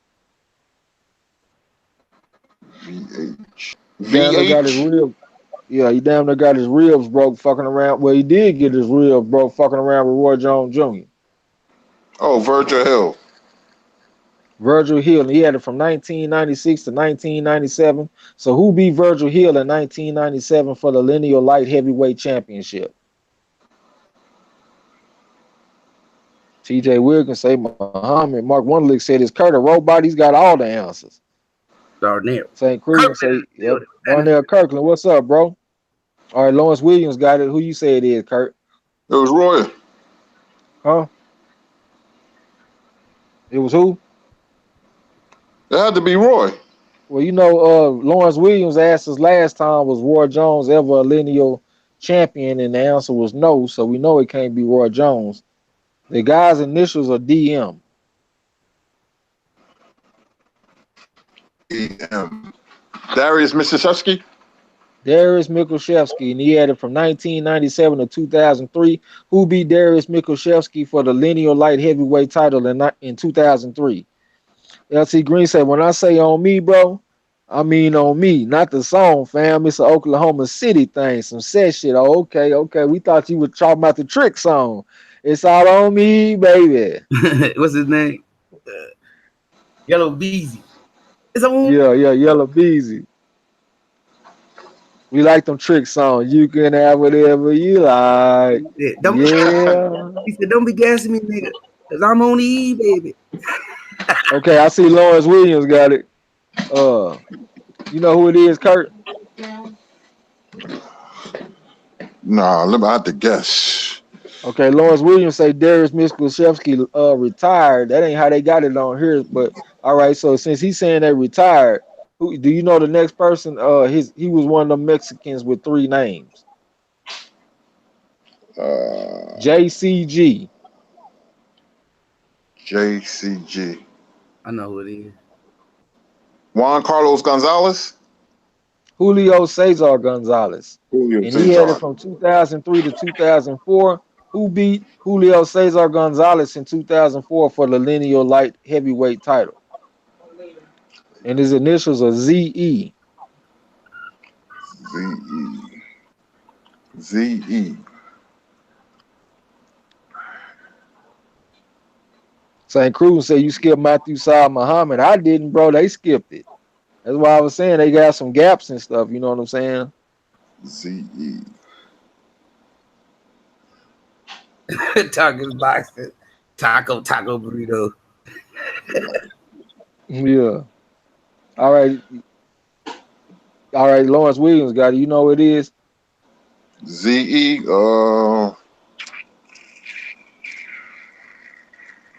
No. Okay. His name was Zolte Erde, and he had it from 2004 to 2009 when he vacated. So who was the next person to get it after Zolte Erde? LT Green said, I like the song though, bro. I be laughing at the song. It's the trick anthem. I always be bumping that. Who was the next person to get it after Zolte Erde?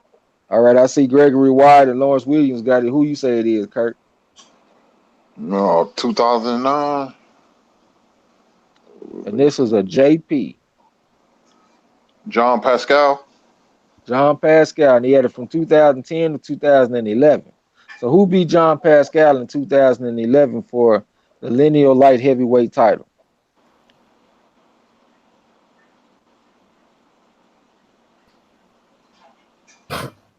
Where he from, Tarkus?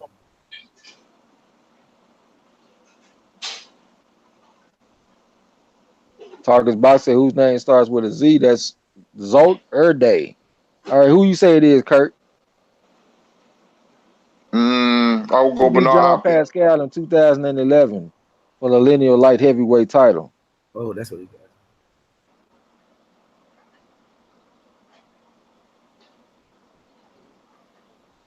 Was it Bernard? Bernard Hopkins, and he had it from 2011 to 2012. So who beat Bernard Hopkins for the lineal light heavyweight title in 2012?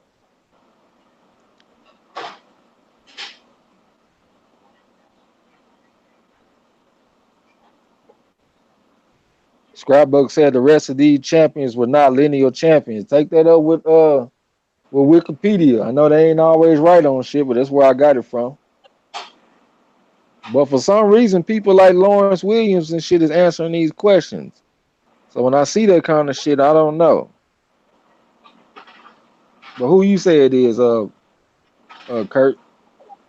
I see it out there. Main Boxing Biker got it. St. Cruzin, Gregory Wyatt, Lawrence Williams. They got it. Who you say it is, Kurt?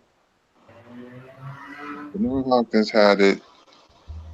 Then he lost And it this, to Kovalev. his initials are CD. This was back in 2012. CD. He fucked around and Chad fought Dawson. Andre Ward. Bad Chad Dawson. And he had it from 2012 to 2013. Who beat Chad Dawson in 2013 for the lineal light heavyweight title? And he has it up till now, to the present. Adonis Stevenson. Adonis Superman Stevenson. Dun, dun, dun, dun. And we Let me finished tell with you that something shit. though. Good job, Trey X. Because after Dick Tiger, that's when they split the titles up. But we had the discussion before, because when they split the titles up, to me, they're still the lineal champ because whoever beat the man, that beat the man, that beat the man, that's in my book or lineal champion. So if you know boxing, then you have to go by that. So good job, bro. Okay. And my bad if that shit wasn't perfect, y'all. I just got it off of Oh no, Wikipedia. You know what I'm good saying? job because most of them was lineal champions. Like I I said, even though they split the titles and we talked about this, we went by who was the man who beat the man who beat the man. So that was right. That wasn't wrong. It was right. Right. Okay. Let me see. Let me scroll down. Tarkus Bot said, "What is Kurt looking at up in the air? He got Google on the TV screen on the ceiling." Nah, they showing Klitschko and Joshua. Okay.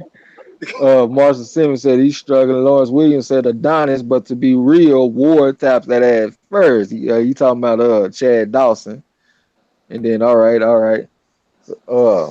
right, so that's the end of that. You know what I'm saying? So we got some trivia questions that we was doing. I didn't do my usual biography like I was doing.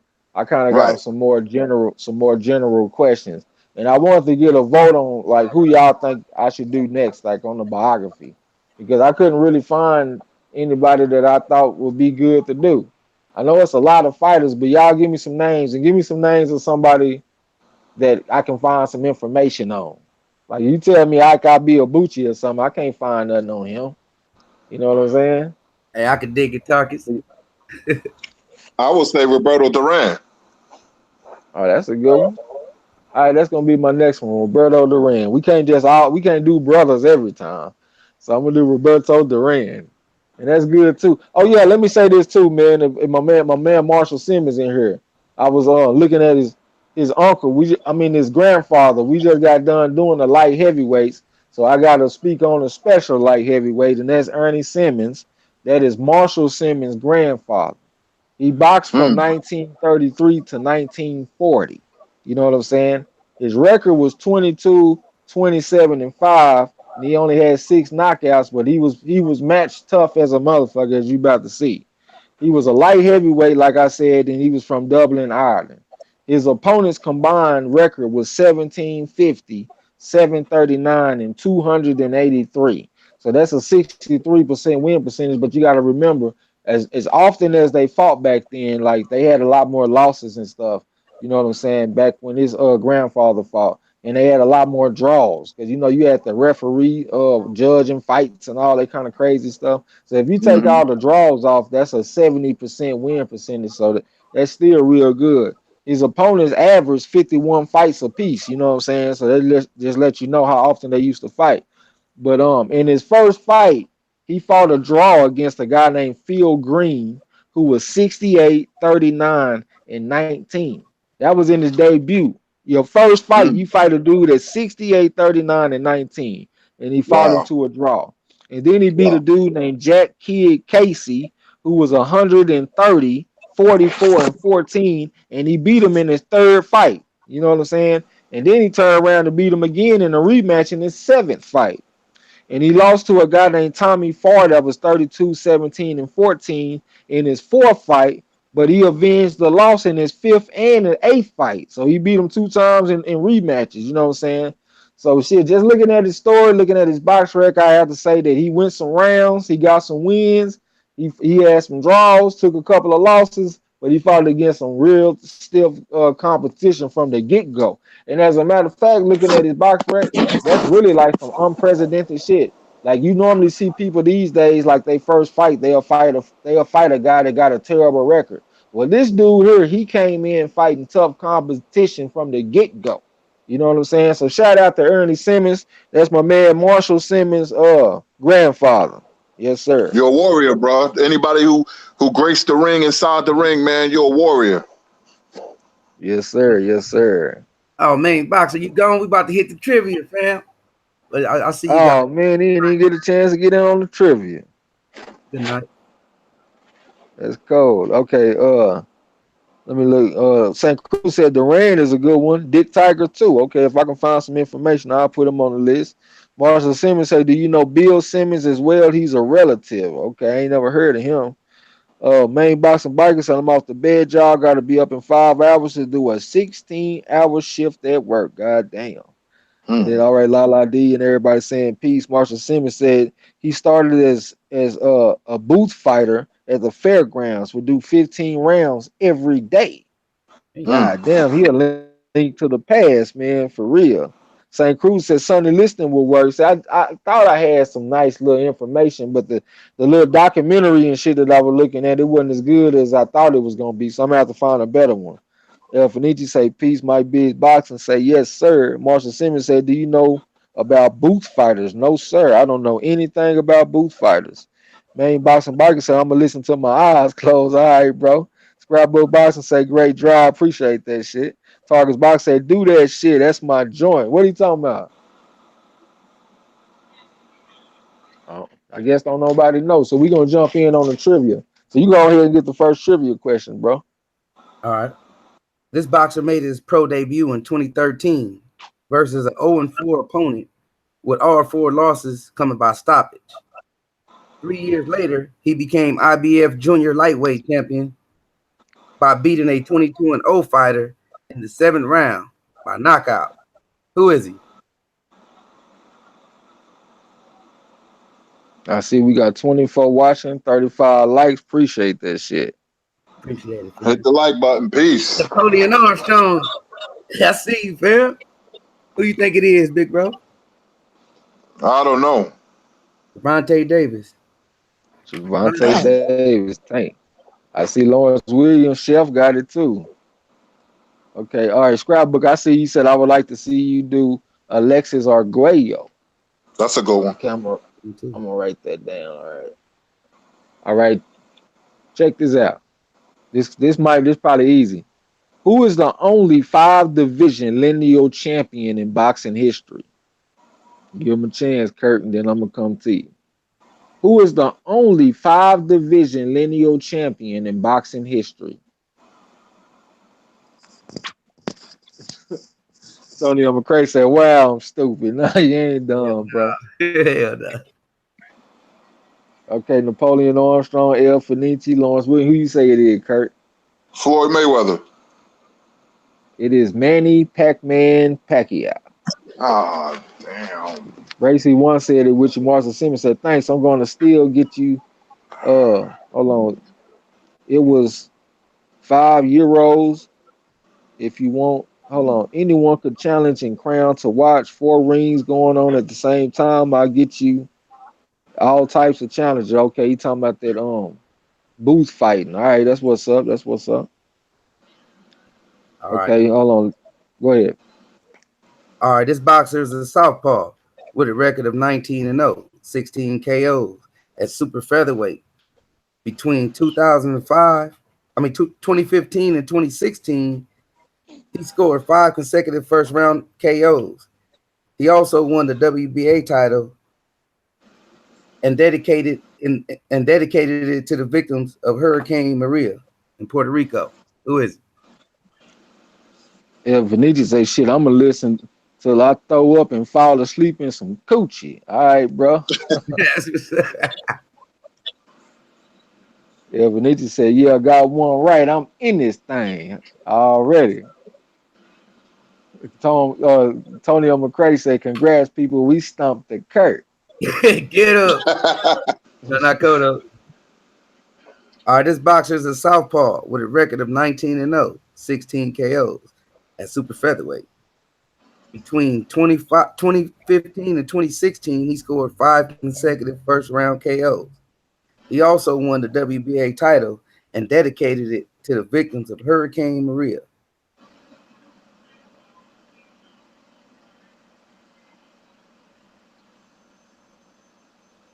Nope. Tony McCray, he got that right? No. What about El Fanici? Willie Beeman? My name is It ain't Willie Beeman? Willie Beeman? Nah. Okay, what about Lawrence Williams? No, not Lopez. Not Chocolito. I'm talking about Lawrence Williams. Oh, yep. Lawrence Williams got it. Alberto. Who you say it is, Kurt? Oh, he said the name already. Yeah, I did. My bad. Machado. Yeah, you let him off the hook. My bad. All right, check this out. Who is the first Filipino/Asian world champion? I see y'all down there. Antonio McCray. Who is the first Filipino/Asian world champion? Lil 95 said he plead the fifth. I got at least one that's gonna make y'all plead the fifth though. They saying don't there. It ain't don't there. Nope. Ain't don't there. You know who it is, Kurt? I'm gonna take a guess. Pancho Go Villa. ahead. Golly, Pancho Villa. Yes, sir. These now. Sit All back right. like a big dog in your chair then, Kurt. Yeah, Trey, Ali man, I Dago swear you got it. crazy, boy. Ali Dago got it down there. All right, go ahead, bro. All right. This boxer won his third world title on January 28, 2017, in a 3-round beatdown. And a year later, he moved up to get a fourth. Made his pro debut in 2006, trained by his brother and father. Who is it?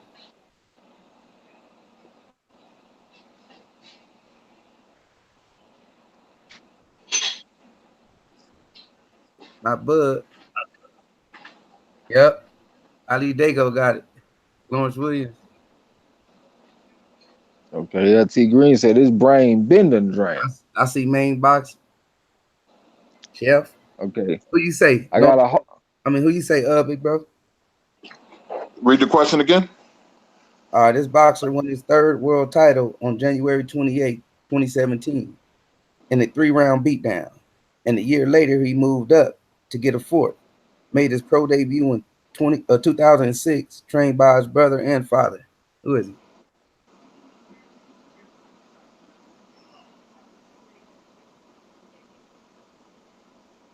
He trained by his brother and father.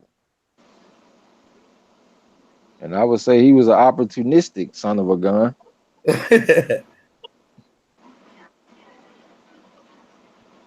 He got a fight coming up. Yeah.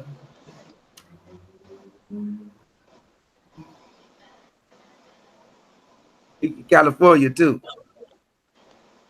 It ain't Santa Cruz, is it? Nope. Mm-mm. He from Oxnard. Damn, why my mind going blank? I don't know, because this is easy work. MG. MG. All right, Mikey Garcia, brother. Let me tell y'all something. You notice you can stomp me on the latest ones. You notice that? Yep. Yeah, You know why? struggle on You know why that is? That's because they ain't making these matchups, and I ain't been paying attention. But nonetheless, you got that one. Okay. Mike Biggs said, who's the first boxer in history of fuckery turned down 50 million? We know who that is. All right, look. Who is the only deaf world champion in boxing history? That's a good question. Yeah. I'm going to throw something in there to stomp y'all ass. Who is the only deaf world champion in boxing history?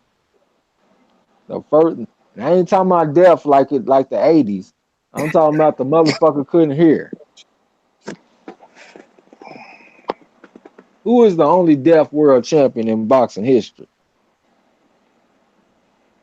Main boxing biker say Gerald McQueen. I thought you supposed to be in the bed. You gotta be up. You gotta be up in 5 hours for a 16-hour shift, boy. Napoleon Armstrong said Tyson Holyfield in the Tyson fight. He got his whole ear bit off. Tom Baker said Curtis Rain Man. Don't do my man like that. He ain't no goddamn Rain Man. Y'all niggas crazy. Let me think. Who is the only deaf world champion in boxing history? The only deaf world champion. The man could not hear. All right, Lawrence Williams back from Google. He got it. Who you say it is, Kurt? Damn. Give me initials. MD. MD. MD. LT Green. MD. I might have to uncle this one. Okay, it is Mario Diagata. I wouldn't have got it. Or Dagata. LT Green said, damn, I know it's pussy. Hey, ain't a bad thing to know. St. Cruz say featherweight. I ain't catch what weight class he was in, bro. Marshall. Okay, go ahead, bro. All right. This boxer was 33-0 when he lost his chance to become the WBO super lightweight champion to a 23-0 with 3 draw fighter from Texas. He is a southpaw who debuted in 2009 with the nickname Turbo.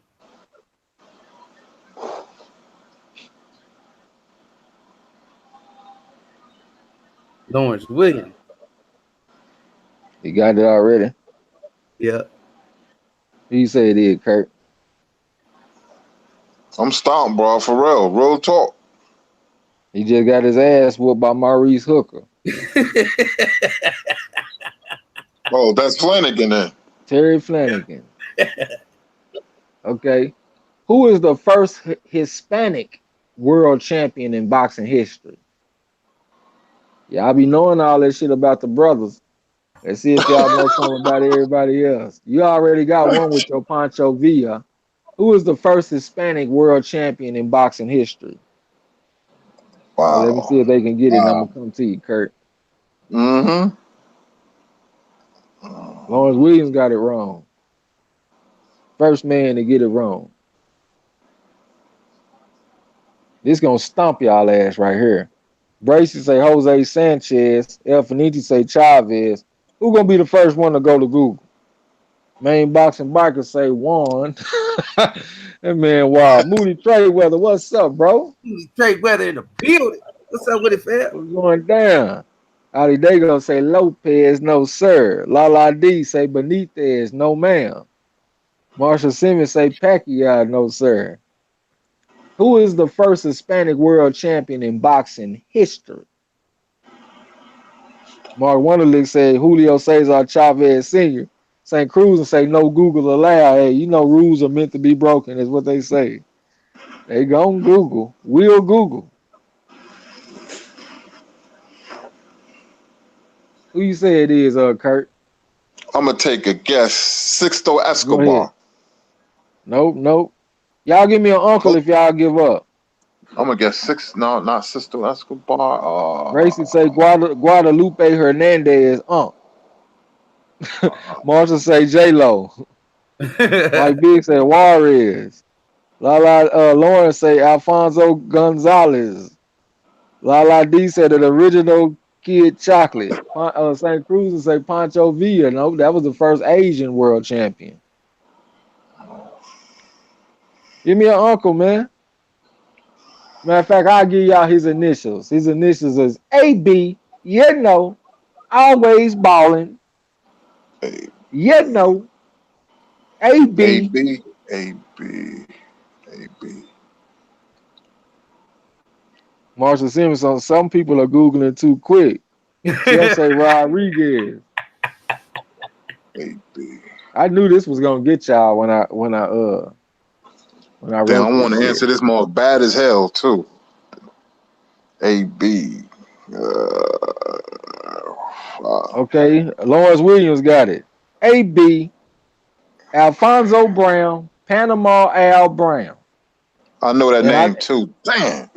I knew that was gonna get y'all because he was a Damn. Afro Hispanic. If you see his Yep. picture, he blacker than me. But he Yep. was the first. Panama I'm serious, but he album. was the first Hispanic world champion in boxing history. There we go. Lawrence Williams. Damn, that's a good question. All right, it's on you, bro. All right. This boxer lost back-to-back split decisions for a title. For a title and a title eliminator, but bounced back with 2 wins and looking for another shot at a lightweight title with a record of 26-2 and 23 KOs. With Hold on, real quick. this boxer lost back-to-back split decisions. Nigga, Kid me, it ain't even One came for a through. title eliminator. Oh, look at Lawrence Williams. You got it. Yeah.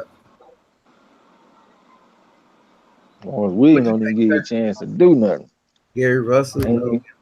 Hey, it's Richard Comey. Richard Comey, Lawrence Williams got it.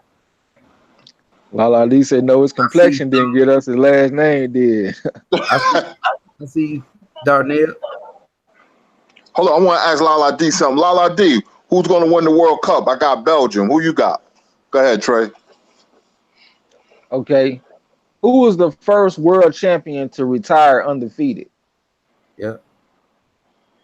And when I say that, I probably should say who do some historians recognize as the first world champion to retire undefeated?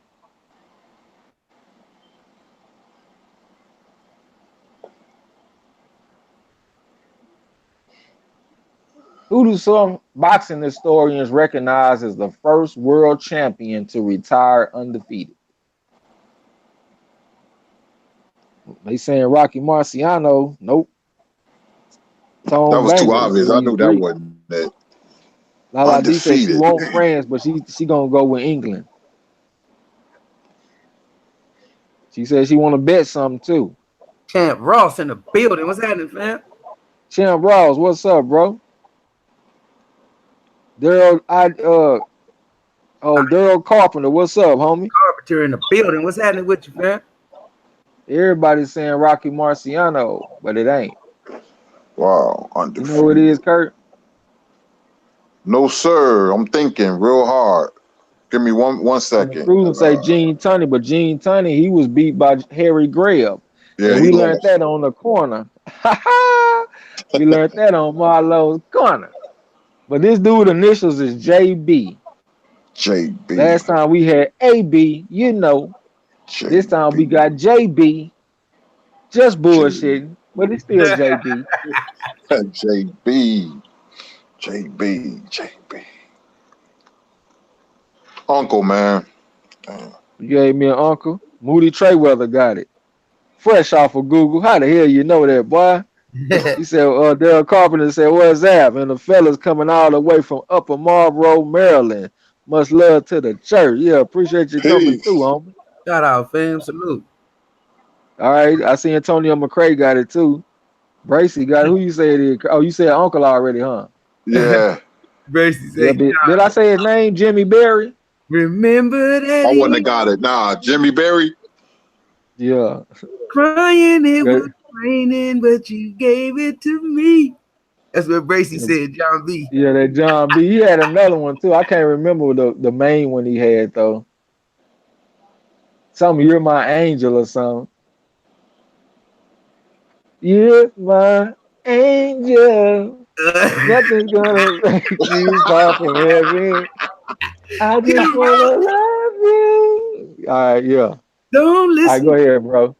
Yeah, there we go. Yeah, don't listen to what people say. Yeah. This box, no, wait. This box has 33 KOs out of 47 fights, only being KO'd twice.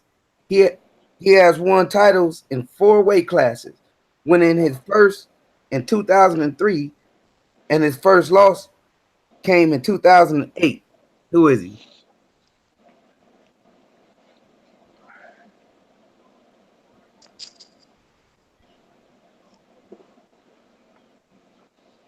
Yeah, I see you, Antonio. John B. They don't know. Yeah. Yeah, that was the 90s. That was back in my day. Not Pac. You say don't clown me. Yeah, we know you know. I see you, Roddick. Roddick's got it. Yeah.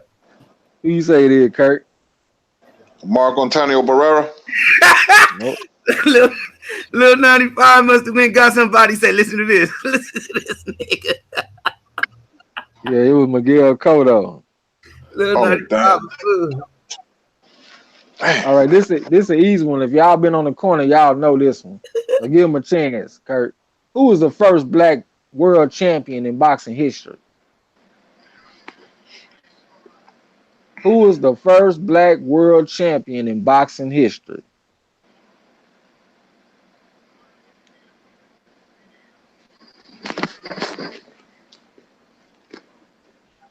Once again, who was the first black champion in boxing history? Daryl Carpenter say Sugar Shane Mosley. No, sir. El Fenici say Jack Johnson. No, sir. Antonio McCray say Tom Molyneux, no sir. He lost to Tom Cribbs, so he never was a champion. He would have been if he would have beat Tom Cribbs, though, I believe. Mm-hmm. Little 95 laughing. St. Cruz and say Jack Johnson. Y'all, all right, la D, goddamn. Thank you. Who you say it is, Kurt? George Dixon. George Dixon. Yes, sir. Rod X say Joe Gans, but he the first champion of the 21st century or the 20th century. But George Dixon is the first black champion in history. Right. All right. This boxer joined fellow countryman Alexis Aguayu to become a three-weight champion with a record of 46-2, with the 2 losses by the same guy. Who is he?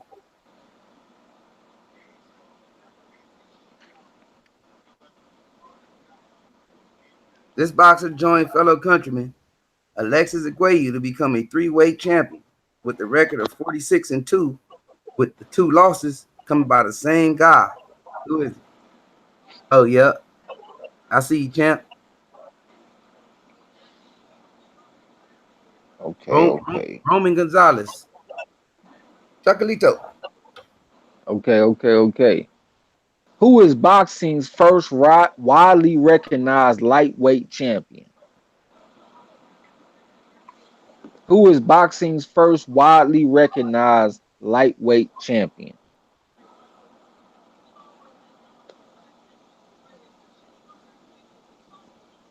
Once again, who is boxing's first widely recognized lightweight champion?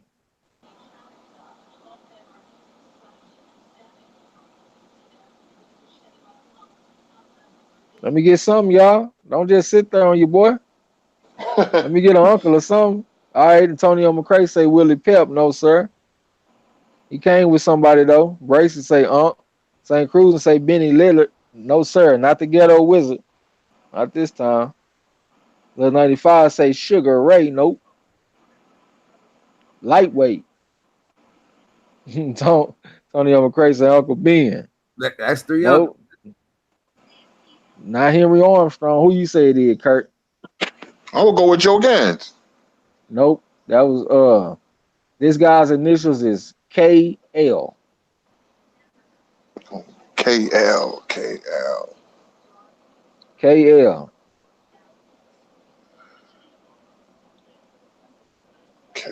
Nope. It ain't no Armstrong. La D gave me a T.O. Moody Trayweather gave me a Unc. That's how we got to do it, man. KL. I see. I done noticed something about Lawrence Williams. When he get tough, he get his ass up out of here too. I swear, I done noticed that about Lawrence Williams. That shit get hard. That motherfucker catch ghosts and get his ass up out of here. He ain't get no wrong answers up. He do, but this gonna be very minimal. He gonna cut the wrong. KL. That motherfucker he give you one uncle and he gone. Napoleon say Kenny Little. Lord Williams say Uncle. Go ahead and give me an uncle, Kurt. Now go ahead and give it to y'all. Lord Williams say Uncle Theo the Fifth. I don't like that shit. Like Uncle.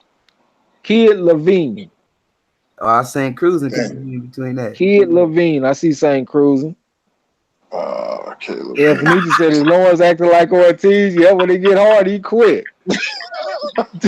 Y'all niggas quit. Yeah. No, Lord Williams. I'm gonna give you the benefit. He doing something. He cleaning off his Google glasses or something, y'all.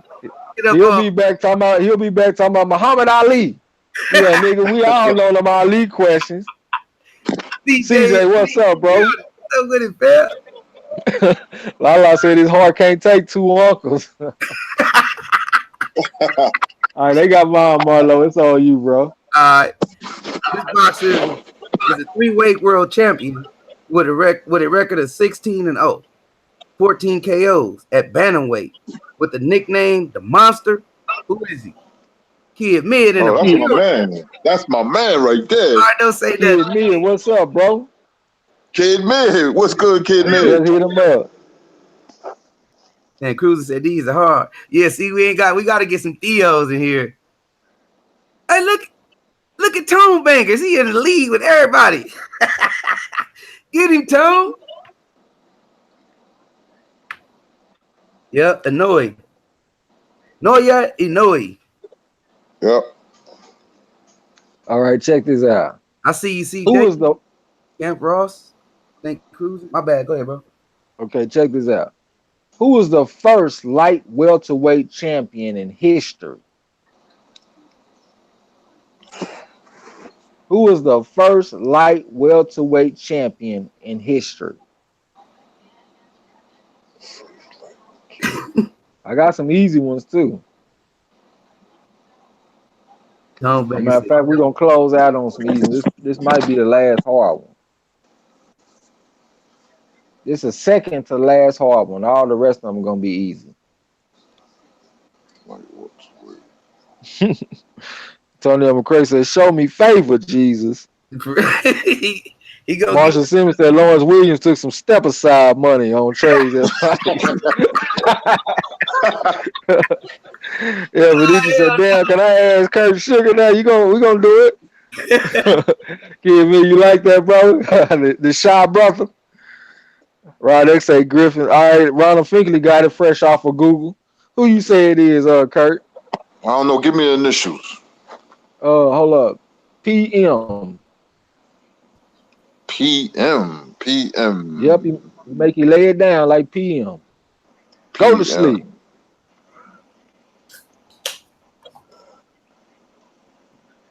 His name was Pinky Mitchell. I wouldn't have got it. Pinky Mitchell. St. Cruising, yep, Pinky Mitchell. Damn. Right, go ahead, bro. This boxer is a multiple-time world champion. Now, hold on. Now look, I just noticed Lawrence back. So what I just say, y'all? I just said that was like the last of my hard questions. So now I got the easy question. All of a sudden, Lawrence Williams popped back up again. I'm telling y'all. Like Jack in Go the ahead, bro. Like Jack in the Box. Oh shit. Like Jack in the Crack, man. Go ahead, bro. This boxer is a multiple-time world champion in 3 weight classes, winning his first pro fight by KO with the amateur record of 148-7. He is a featherweight with 1 loss and 1 draw. Who is he?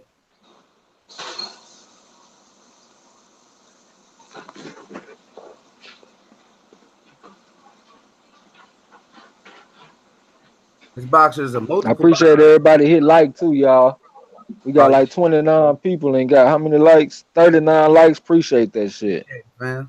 This boxer is a multiple-time world champion in 3 weight classes, winning his first pro fight by KO with the amateur record of 148-7. He is a featherweight with 1 loss and 1 draw. Who is he? Look what CJ got. Oh, yeah. Who you say it is, Kurt? Featherweight. I see Antonio McCray. They done beat Lawrence Williams.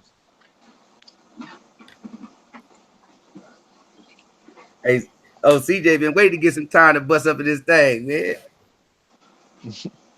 He bust up in the motherfucker like the upper room. When Jesus. Give me a say, get off my nigga Lawrence glasses. You know we be playing with it. All right, it's Leo Santa Cruz, Kurt. I was going, okay. All right. So look, all right, the next one I got is what fight generated boxing's first $1 million gate?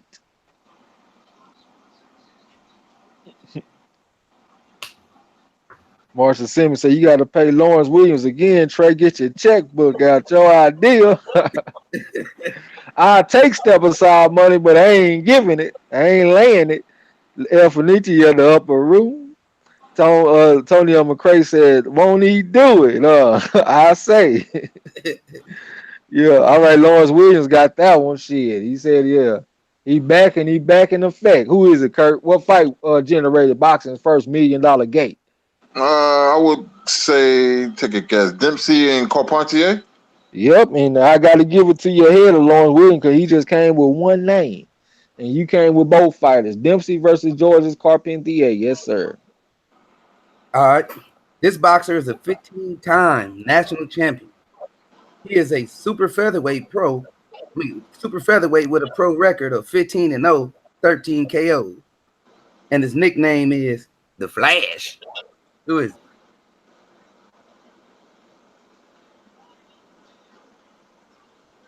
these old up-to-date things?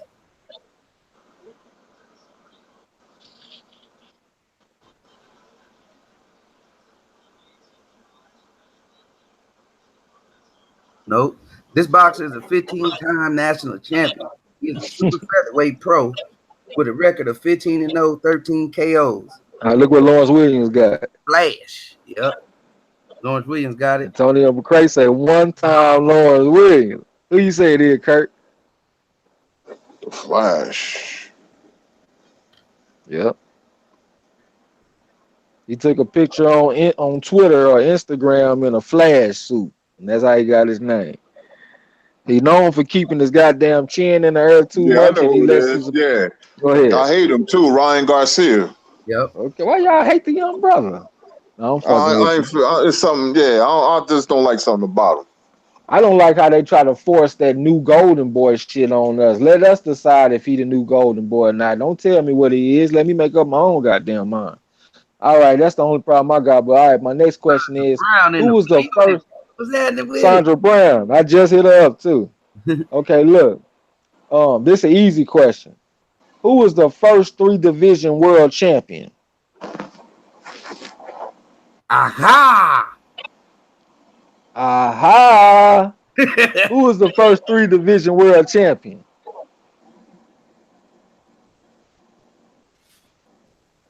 Where's the spoon? St. Cruz say Armstrong. Rod X say Armstrong. Bracy say Money Mayweather. No, no, and no. Lawrence Williams say Hitman Hearns. No, sir. Darnell Kirkland say Henry Armstrong. No, sir. Shep say Sugar Ray Robinson. Y'all disappointed me. Y'all are hurting me right now. Because we done talked about this shit too many times on the corner. Antonio McCray say Ryan Garcia looks like the Spanish version of Ashton Kutcher. I don't like him either. Darnell Kirkland, Duran, Ronald Finkley, Armstrong, CJ Perfection. What's up, bro? He up in this bitch with it too. Who is it, Kurt?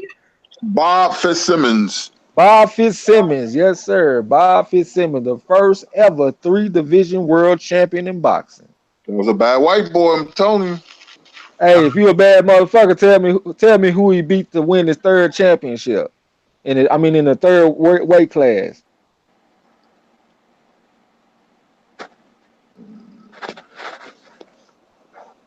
Go ahead. Say it. No, I'm guessing. Go ahead.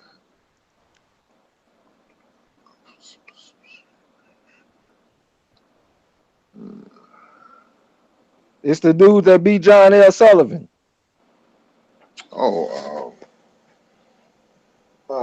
boy. Man, Trey, you killing me tonight. God, this is school. Man. Man, we done talked about this shit on the show though, y'all. All right, I'm just gonna keep it going. It's James Corbett. There we go. St. Cruz and got it down. There go scrapbook. All right, there we go. There we go.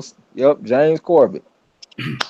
All right, this boxer is a former 4-weight champion, turning pro in 08 with 3 first-round KOs. With his first title, he became the WBO junior lightweight champion in 2011. Excuse me.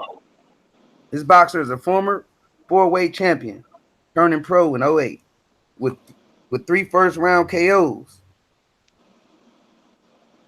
With his first title fight, he became the WBO junior lightweight champion in 2011.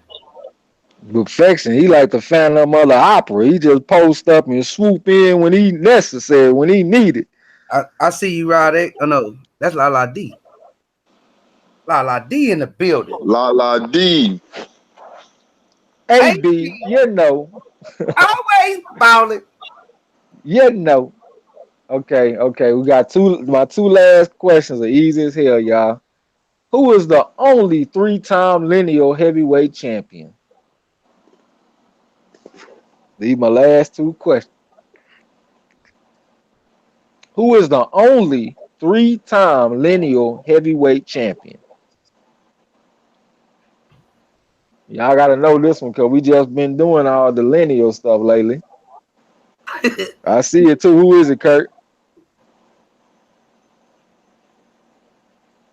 Who the only 3-time lineal heavyweight champion, Kurt?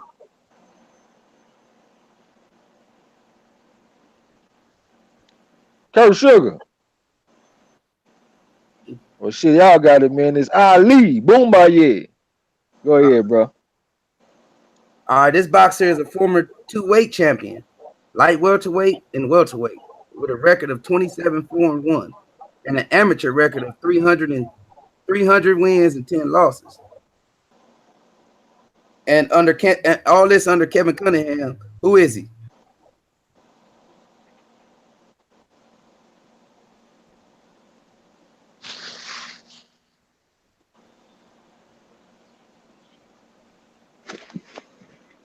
I'm sorry. Hold up. Marlo TRAE, I stepped away for a sec. I'm sorry. Okay. That's cool. All right, let me say it again for you. This boxer is a former 2-weight champion at light welter and welterweight with a record of 27-4-1 and an amateur record of 310. All under Kevin Cunningham. Who is he? Devin Alexander? Yeah. I see Lawrence Williams already had it. I see all y'all got it now. I see all y'all on the chat on the thing now. All right, this is my last question. This is an easy one.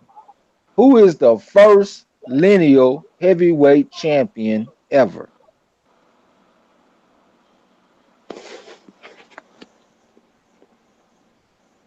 Who is the first lineal heavyweight champion ever? And that's supposed to be a race to the keys. That shit supposed to be so goddamn easy.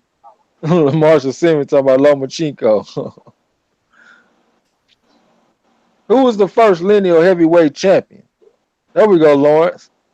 Chef, come on, bro. Yeah, Finichi say some white dude.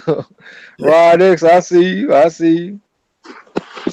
Who is it, Kurt? Who the first ever lineal heavyweight champion? Oh, y'all got it. John L. Sullivan. Y'all got it. All right, this boxer. That was my last one.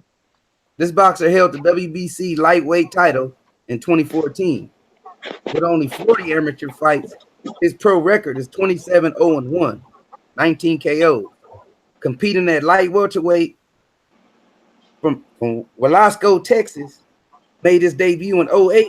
Who is he? I see you with the Devin Alexander.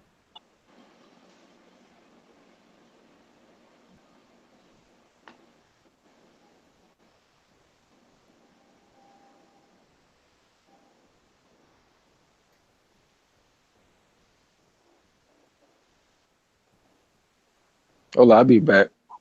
Yep, no, not Hooker. I'm gonna say it again. This boxer held the WBC lightweight title in 2014 with only 40 amateur fights. His pro record is 27-0-1 with 19 KOs. Competing at light welterweight from Velasco, Texas, made his pro debut in 2008. Who is he?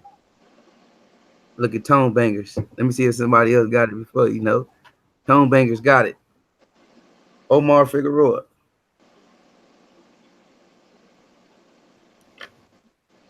Stan Cruz and peace. Peace, fam. Good night.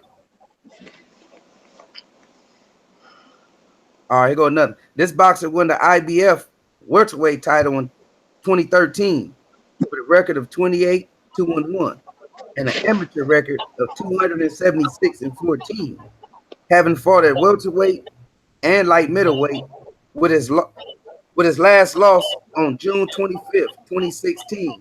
Who is he?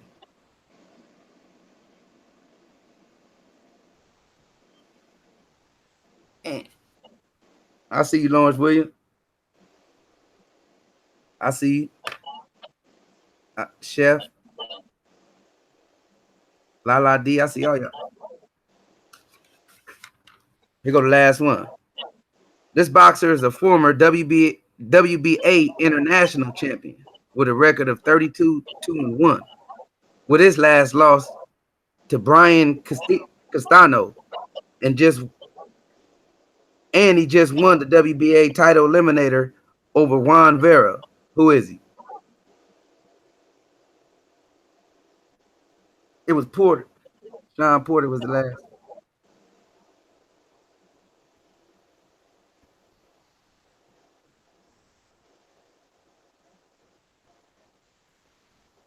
Not Buddy McGirt. Not Matisse. This boxer is former WBA international champion with a record of 32-2-1, with his last loss to Brian Castano. And he just won the WBA title eliminator over Juan Vera. Who is he? Oh, Lawrence Williams got that one too. Michael Soro.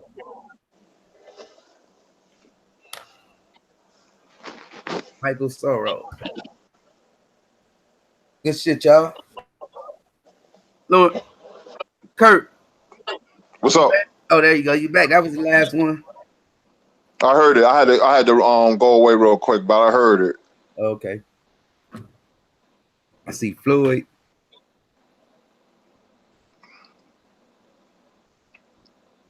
What's good though? What's good, y'all? Good questions, man. That takes a lot of work, man. You and TRAE, good questions, bro. Yeah, man. We be trying to find. Y'all stopped me a bunch of times, man. I'm brush up on my present day boxing because I'm so disappointed. I kind of took, with the questions you be asking up to date, I kind of took it for granted. I couldn't even get the Mikey Garcia question. I'm just disappointed, man, because these fights ain't being made, man. I'm real angry about that, man. Right. It's ugly. Even the heavyweight division, they ain't even trying to make no comeback in the heavyweight. They don't even care. Yeah, I've been waiting for Porter and Garcia, man. It takes so long, man. Now here they're gonna fight September 8th. Booty Trayweather said, "What's y'all favorite fighters? Who your favorite fighters?" Oh, mine is the Charlo twins, Spence Crawford, and Tank Davis. Okay, well, I got Tank, Wilder, Earl. I like Bud, but at welterweight, I'm taking Earl over Bud. Haney. Cool. It's a lot of people I like right now that I'm looking at, but those are the main ones off the head. Both Charlos. What was I? Real shit, Kurt. Like he said, "You're still better than I am, Kurt." Lawrence Williams said, "Ask Kurt, who did Ali better, Greg Page or Larry Donald?" Greg Page. Yeah, man said them hoes don't want to fight. Hell nah. Tone Banger say Prime Shannon Briggs versus Joseph Parker. Briggs will beat Parker. By KO. I ain't too big on Parker. By TKO, yep. Yep. I agree. Marshall say, "Hey, it be breaking up." Yeah, it do. Sometimes people be moving around though, so that's probably a reason. Bracey say Prime Tyson versus Prime Joe Frazier. Who wins, Kurt? Tyson wipes the floor with Frazier because he will come to Mike and you can't stand in front of Mike. Mike had great hand speed and combination punching. Tyson by 4th round TKO. Damn. It's like 2014 all over again. Rod X said that. Kid Mid said Wilder, Lomo, Earl, Charlo. Rod X said the motherfucking Charlo, brother. Everybody's scared to fight. Certain motherfuckers ain't making no sense. You know, in the welterweight division, them motherfuckers been for 6 months chasing Thurman. Then Thurman ducked out. Then now Lomachenko making Thurman look like a fool because he had shoulder surgery. He already talking about making the fight happen. I think before the end of the year, if I ain't mistaken. Man, fight. Yeah, he's supposed to come back September 8th as well because he keep pushing it back, Keith Thurman. But now I'm hearing September 8th. He back in the States. So what I understand, he's in the gym again. but I gotta see it to believe it, man. And then that's my frustration because you got a lot of good fights that can happen, man. You Right. know, Charlo can fight the winner of Golovkin and Canelo, man, but it ain't gonna happen. Porter and Garcia before Thurman fights Spence. I guarantee you, he fight the winner of Porter and Garcia, and he gonna freeze Spence out again. And Spence gonna be we don't want to see Spence fight another Ocampo. He fought Ocampo because that was his mandatory. But you know, we don't want to see him fight Ugas, the one who beat the new Sugar Ray Robinson, at the Barclays Center. We want to see him fight one of those guys, man. See, that's what I'm talking about. You know, And I mean, Garcia Easter is an okay fight, but I want to see better fights, man. Wilder and Joshua, I don't even want to talk about that. Forget that. It's frustration, man. That's all it is. I'm frustrated. hey, look, let's go over this too. Not to forget why you was on that subject. I just lost train of thought hitting on this blunt, man. I'm gonna move on because the chat. I'll think about it, y'all. Great job, gentlemen. To the panel, thanks for the education. Fine. Hey, all right, scrapbook. Good night, fam. Peace, Grant. Marshall say, hey, Kurt was bringing them to present day, a bit surprised. Still well on it though. He said you was still well on it. Yeah, but LT go ahead, Marlo. LT Green was just letting you know his. He said Earl, the Charlos, Tank, Wilder, and Bud. That's them his fighters. That's a good list. We all on the same page too. David Tua versus Deontay Wilder. Who win? I like Wilder because of the reach and athleticism. All right, Briggs would beat the shit out of Parker. Have my ass off. And this shit jumped high as hell.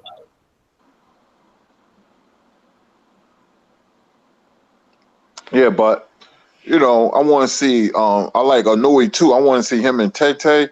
Now I want to see how this World Boxing Super Series go in the 140-pound tournament. I hope they don't wait forever, man. They supposed to have some fights lined up later this year, man. It's a plethora of good fights that can happen. Now I'm hearing Deverenchenko's gonna fight Jacobs. I heard it's scheduled for October 27th. They always say could've, would've, should've, but don't. See, that's the frustrating part. They tease you, and they give you a date, but it'll never happen. It get pushed back. Somebody get hurt. And you ain't had to go through this, man, in the golden era, man. When they fought, they fought. That's why I look at all the old fights. This is what I wanted to tell you about that. It was about the motherfuckers that's giving their belts away and shit. Giving their belts away, one. Making up excuses too. Like if you married to a woman and she stuck in another country, it ain't no way you can go on with your career. You know what I'm saying? And still check on your wife, man. Life still goes on. You feel me? Right. So, you can't make that excuse, and call yourself a professional. You know what I'm saying? You married, right. I respect all that, but at the same time, you in the middle of something. You already made, before you got married, you already told a couple fighters what you would do to them and what they need to do to get that fight. You know what I'm saying? Just a coincidence that they went and got them straps. You all of a sudden got injuries and you got fucking roadblocks and shit in other countries and shit. You know what I mean? Motherfucker. Triple G let his. Let me tell you this real quick, man. AJ making excuses. It's all over the place, man. This shit is just scattered out with motherfuckers, with people doing this shit. Tone Baker said James Bone Crusher Smith versus Anthony Joshua. Let me say this real quick, bro. Oh, go ahead. Look, I'm back. I'm sitting over here eating this food and shit. But look, y'all, if I can get my goddamn, if I can get my ESPN Plus app situation together, let me get this goddamn water. We gonna be calling the fight, man, this weekend, the Pacquiao versus Matisse fight. We gonna be calling that shit on Fanon channel. You know what I'm saying? So y'all come fuck with us and listen to us call the fights and shit on Saturday. We might be over there on the Prograde fight too. I don't know. We might do the Prograde fight over here and then do the Pacquiao fight on Fanon shit. You know what I'm saying? So like I said, if I can get my ESPN Plus app together, we gonna be over there calling the fight. So fuck with us. All right. And that motherfucker came back, huh?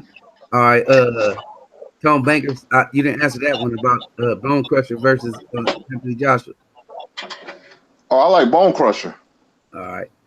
Marshall said a lot of people don't know when he fought Tyson, He hurt Mike bad in the last 10 seconds of the fight. He hurt Mike real bad with that straight right hand. LT Green said, "One shit, 3 years." Breaking One said, "Prime Foreman versus Wilder. Who you got?" Foreman. Foreman by TKO 5 rounds. Maybe earlier than that. El Felici said, "How many tune-ups does it take for a fighter to come back off an injury?" Shit, man, the motherfucker can come back off a motherfucking injury as fast as he go to a championship fight if he wants to. But I say 1. How many you say, Kurt? 1 or 2. I wouldn't be mad at 2, but I say 1 just to get to the nitty gritty. You know what I mean? See if that shoulder working out. Yeah. He said, "Yeah." They all agree with you with Foreman. Foreman was scary in his prime, man. If it wasn't for Ali, he would have reigned for the next 8 to 10 years. Mars say, "Hey, the promoter game is splitting shit up. All these politics." It says, "Sick of Joshua Water stuff, man. Hey, we all is. We had positive energy over here, and now we don't worry about it no more. You know, whatever Wilder do, we gonna tune in. No, this felt like smacking him again. That's what's up. Stay on his neck. Foreman." Oh, scrapbook. Everybody said about a scrapbook, blah, blah, blah. Scrapbook. Breakdown answers on the phrase. Good night, scrapbook. Information Man Show. What's happening, fam? Hey, scrapbook. Mid said he want to see Adonis Stevenson get his ass KO. Moody Trayweather say Pernell, Rigo, Mike Tyson, Mayweather. I can watch them all. I can watch them fight all day. Currently, Wilder, Spence, Lomo. That's a good. You can be entertained with all those fights. Lomo's a good fighter, a little overrated. I see some weakness in Loma, man, but Mayweather, man, I've been studying this nigga for years, man. Mayweather's just out of this world, man. Especially what he did to Corrales and Gaddy, man. Mayweather's just he's just different, bro. This nigga Tone Banger fuck with you. Said, "Slow down, don't choke, bro." Hey, Marshall say, "Got the feeling that Kurt wasn't too happy with his present day stuff. He that he be acing that next time. He be acing the next time. Believe it. Hell yeah." Yeah, that's what it is. When you can't get a Mikey Garcia question, I mean, my mind went totally blank. You see what TRAE had to do? TRAE was like his initials. Then he told me where he was from, and that's just how I feel about today's boxing. But I love it, and I will never give up on it. I'm just like really disappointed because when you grow up and you seeing Ali, and then Leonard, then Tyson, Holyfield, Pernell Whitaker, Aaron Pryor, they all fought each other. They ain't make up no excuse. That came later on. It kind of pushed yeah, and it's just like real disappointing, man. LT Green said he'll fuck around and whoop me, but I take that fair whoop for real though. Put that shit on. Let's do it. Target boxer say, "Man, I feel dumb against y'all. Hell no, bro. This for learning. This is for learning and having fun. Having fun learning, man. Vibing with one another. That's what it is. I look forward to talking to y'all. It ain't about. I'm still learning too. Shoot. Hey, Lala D came a long way. She's snuffing them. Snatching shit out the air now. Mark, man, you already know it. We're gonna get Lala most improved of the year. She deserve it. You know what?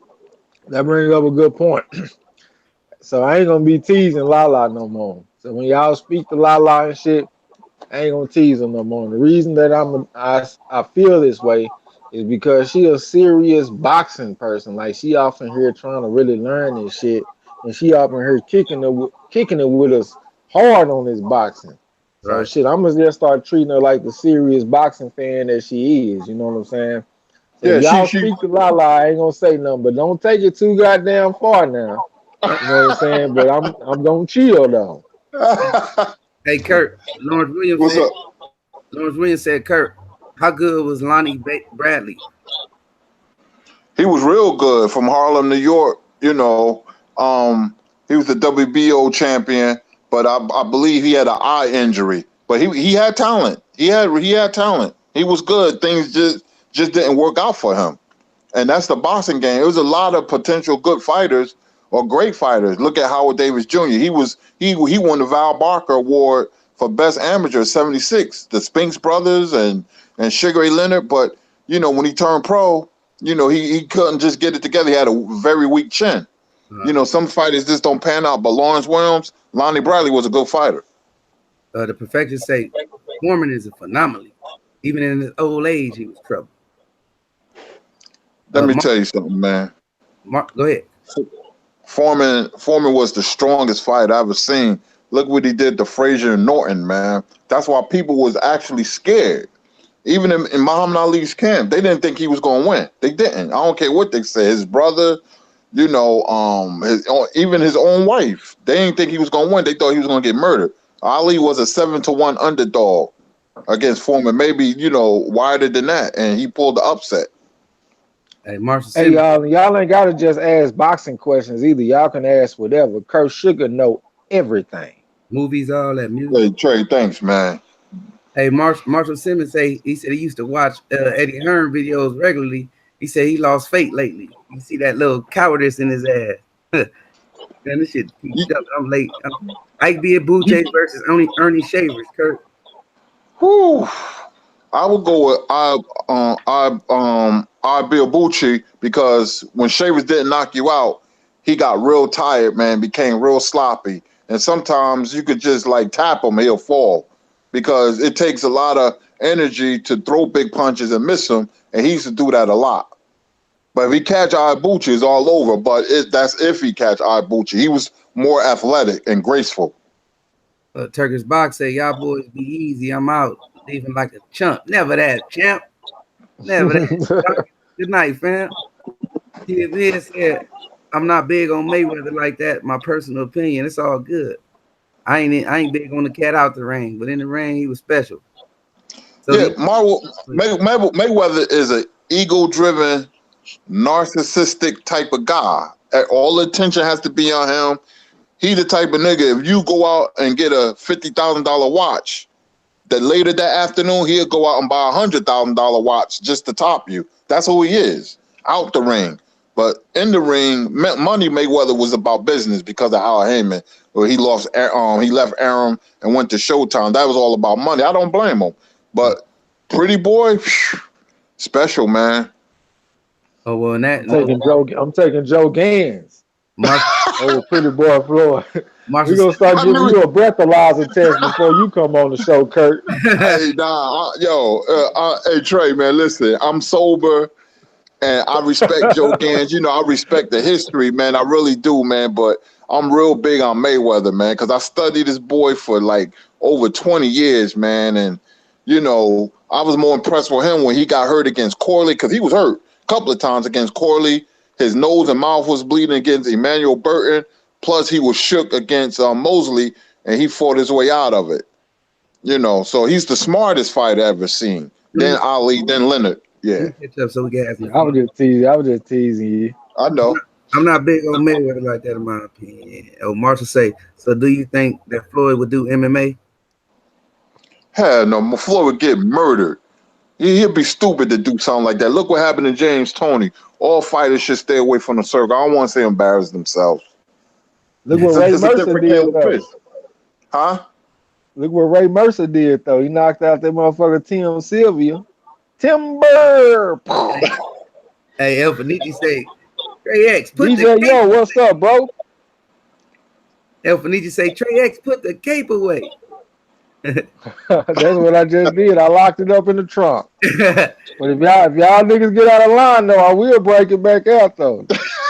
He say, Kurt, how did you feel about Kenny McKinney bantamweight?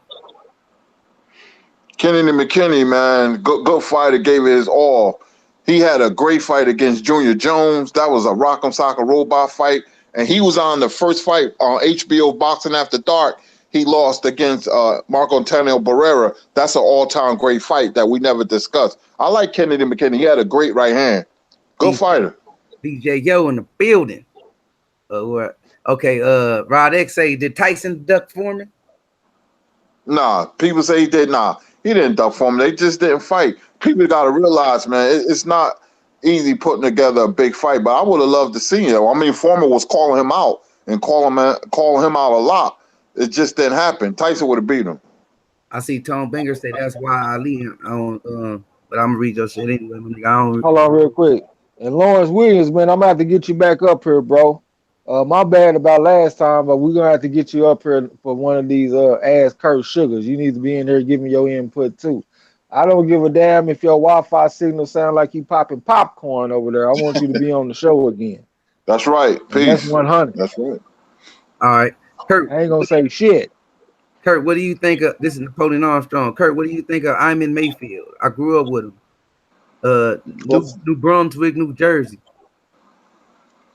Wow, not a bad fighter, and people forget Floyd got a lot of family in New Brunswick, New Jersey. He lived there for a short period of time because his mother got a lot of family from New Brunswick.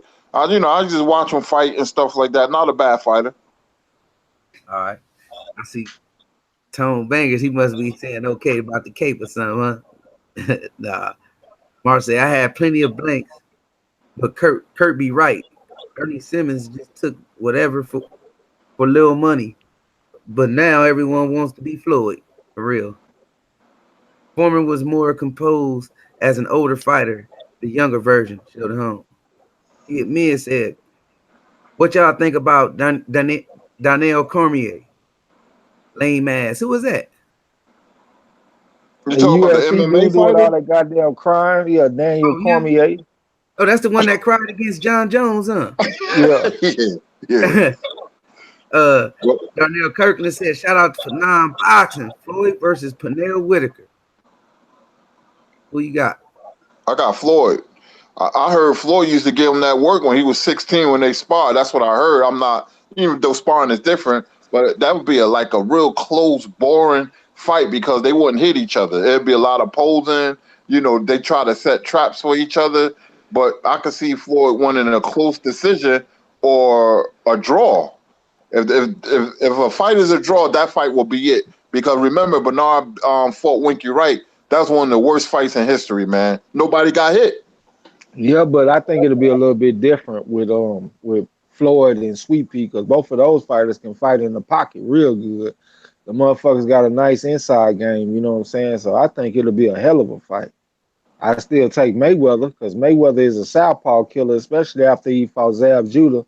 He kind of got away from the jab and started throwing more lead right hands in place of the jab, and he took over that fight. So after he fought Zab Judah, he turned into the southpaw killer. Mm-hmm. LT Green said, what y'all think of Shannon Sharp on Undisputed? I like Shannon Sharp, even though he a bigger LeBron James fan than me.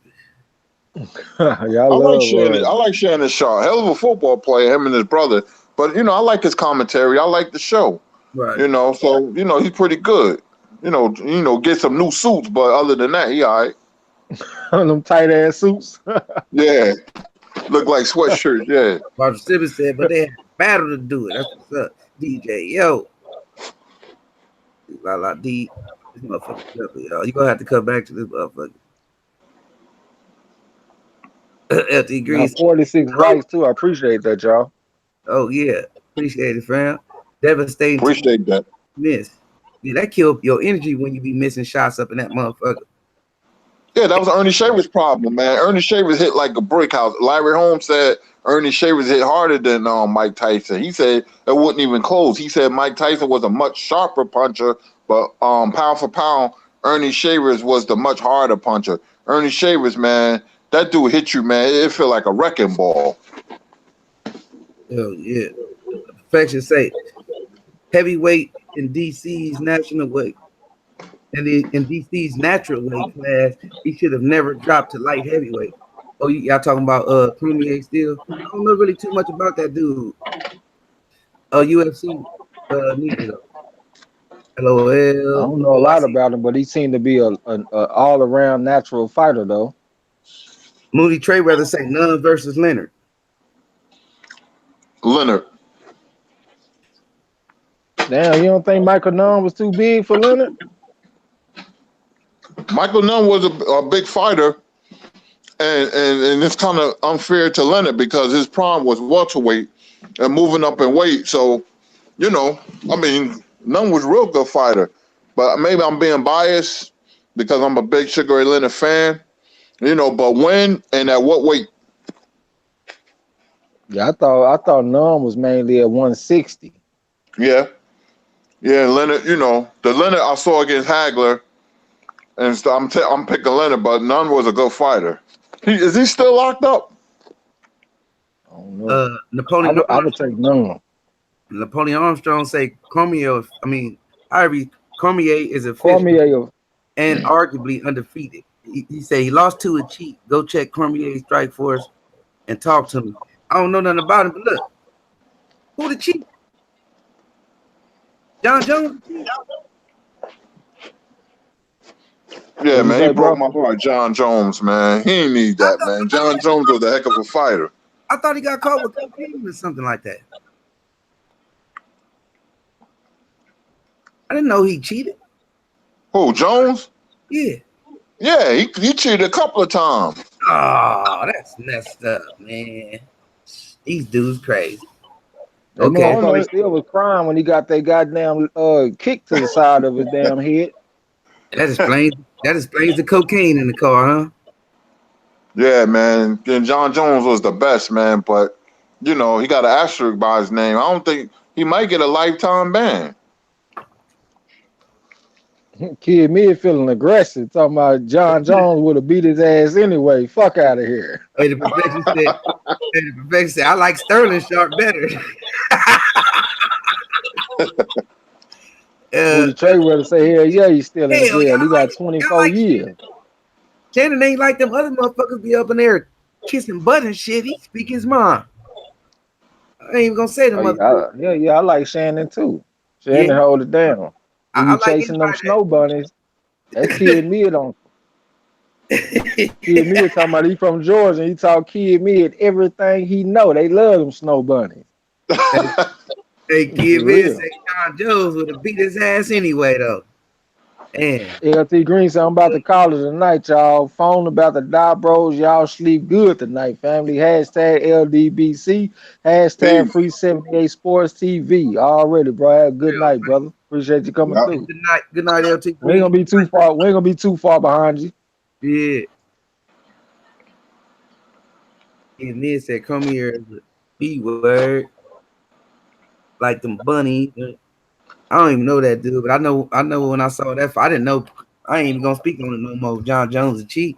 Yeah, a couple of times, man. He was getting in trouble, man. Like every other month, it seemed like.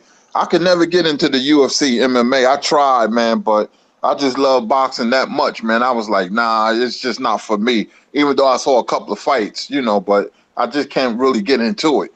What about the one dude, man? What's his name? That dude, man. Who you talking about? Georgia St. Pierre? Nah, the dude, he broke his leg, I think, kicking somebody. Anderson. Oh, you talking about Anderson Silva? Yeah, what about him? He a cheat? I ain't hear nothing about him, but he was a good fighter. I ain't hear nothing about him. He pretty good with them hands, that distance, them feet. He was a bad motherfucker. He was the baddest man on the planet for a long time. Yeah. Get your ass on. He'll kick you in your head, get you on the ground, put you in that BJJ shit, and fuck up a person. I'm telling you.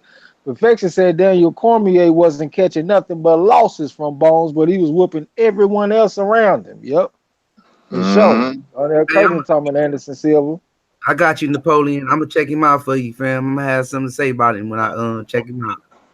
I never did, bro. I ain't gonna lie to you. That's why I don't speak about people when I don't know nothing about him. I ain't gonna trash him, but I did see him cry though. That's how I know who he is, from John Jones. Yeah, Benitez said Kurt Sugar. He want to know Bud versus EJ. Oh man, that fight is so intriguing, man. But you know, I'm gonna lean with Spence 51-49. That's how close it is. God damn, we got that close. It was 55-45. Now it went to 51-49. Yeah, I'm gonna tell you why, because I know Errol is bigger and more. I mean, bigger, stronger, and powerful. But I'm gonna tell you something, man. I've been looking at the two. Spence is gonna have problems with Bud's footwork, and he's gonna have problems with Crawford's versatility.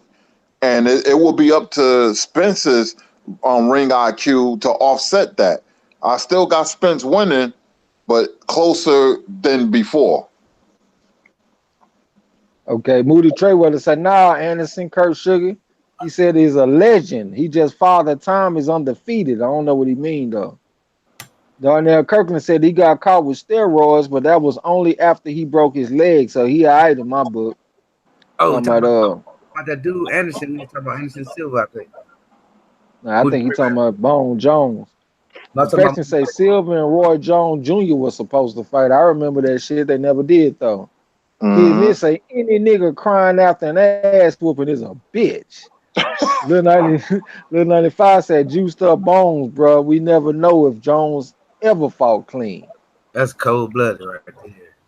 Yep. For sure. All right, Kirkland said he was talking about Silver. Okay, my bad. But shit, if y'all ain't got no more questions, man, we go ahead and shut it on down. I got to get up early in the morning and shit. I know it's kind of early, but we got an early start today, though. We done been on for about 3 hours. Yeah. Mm-hmm.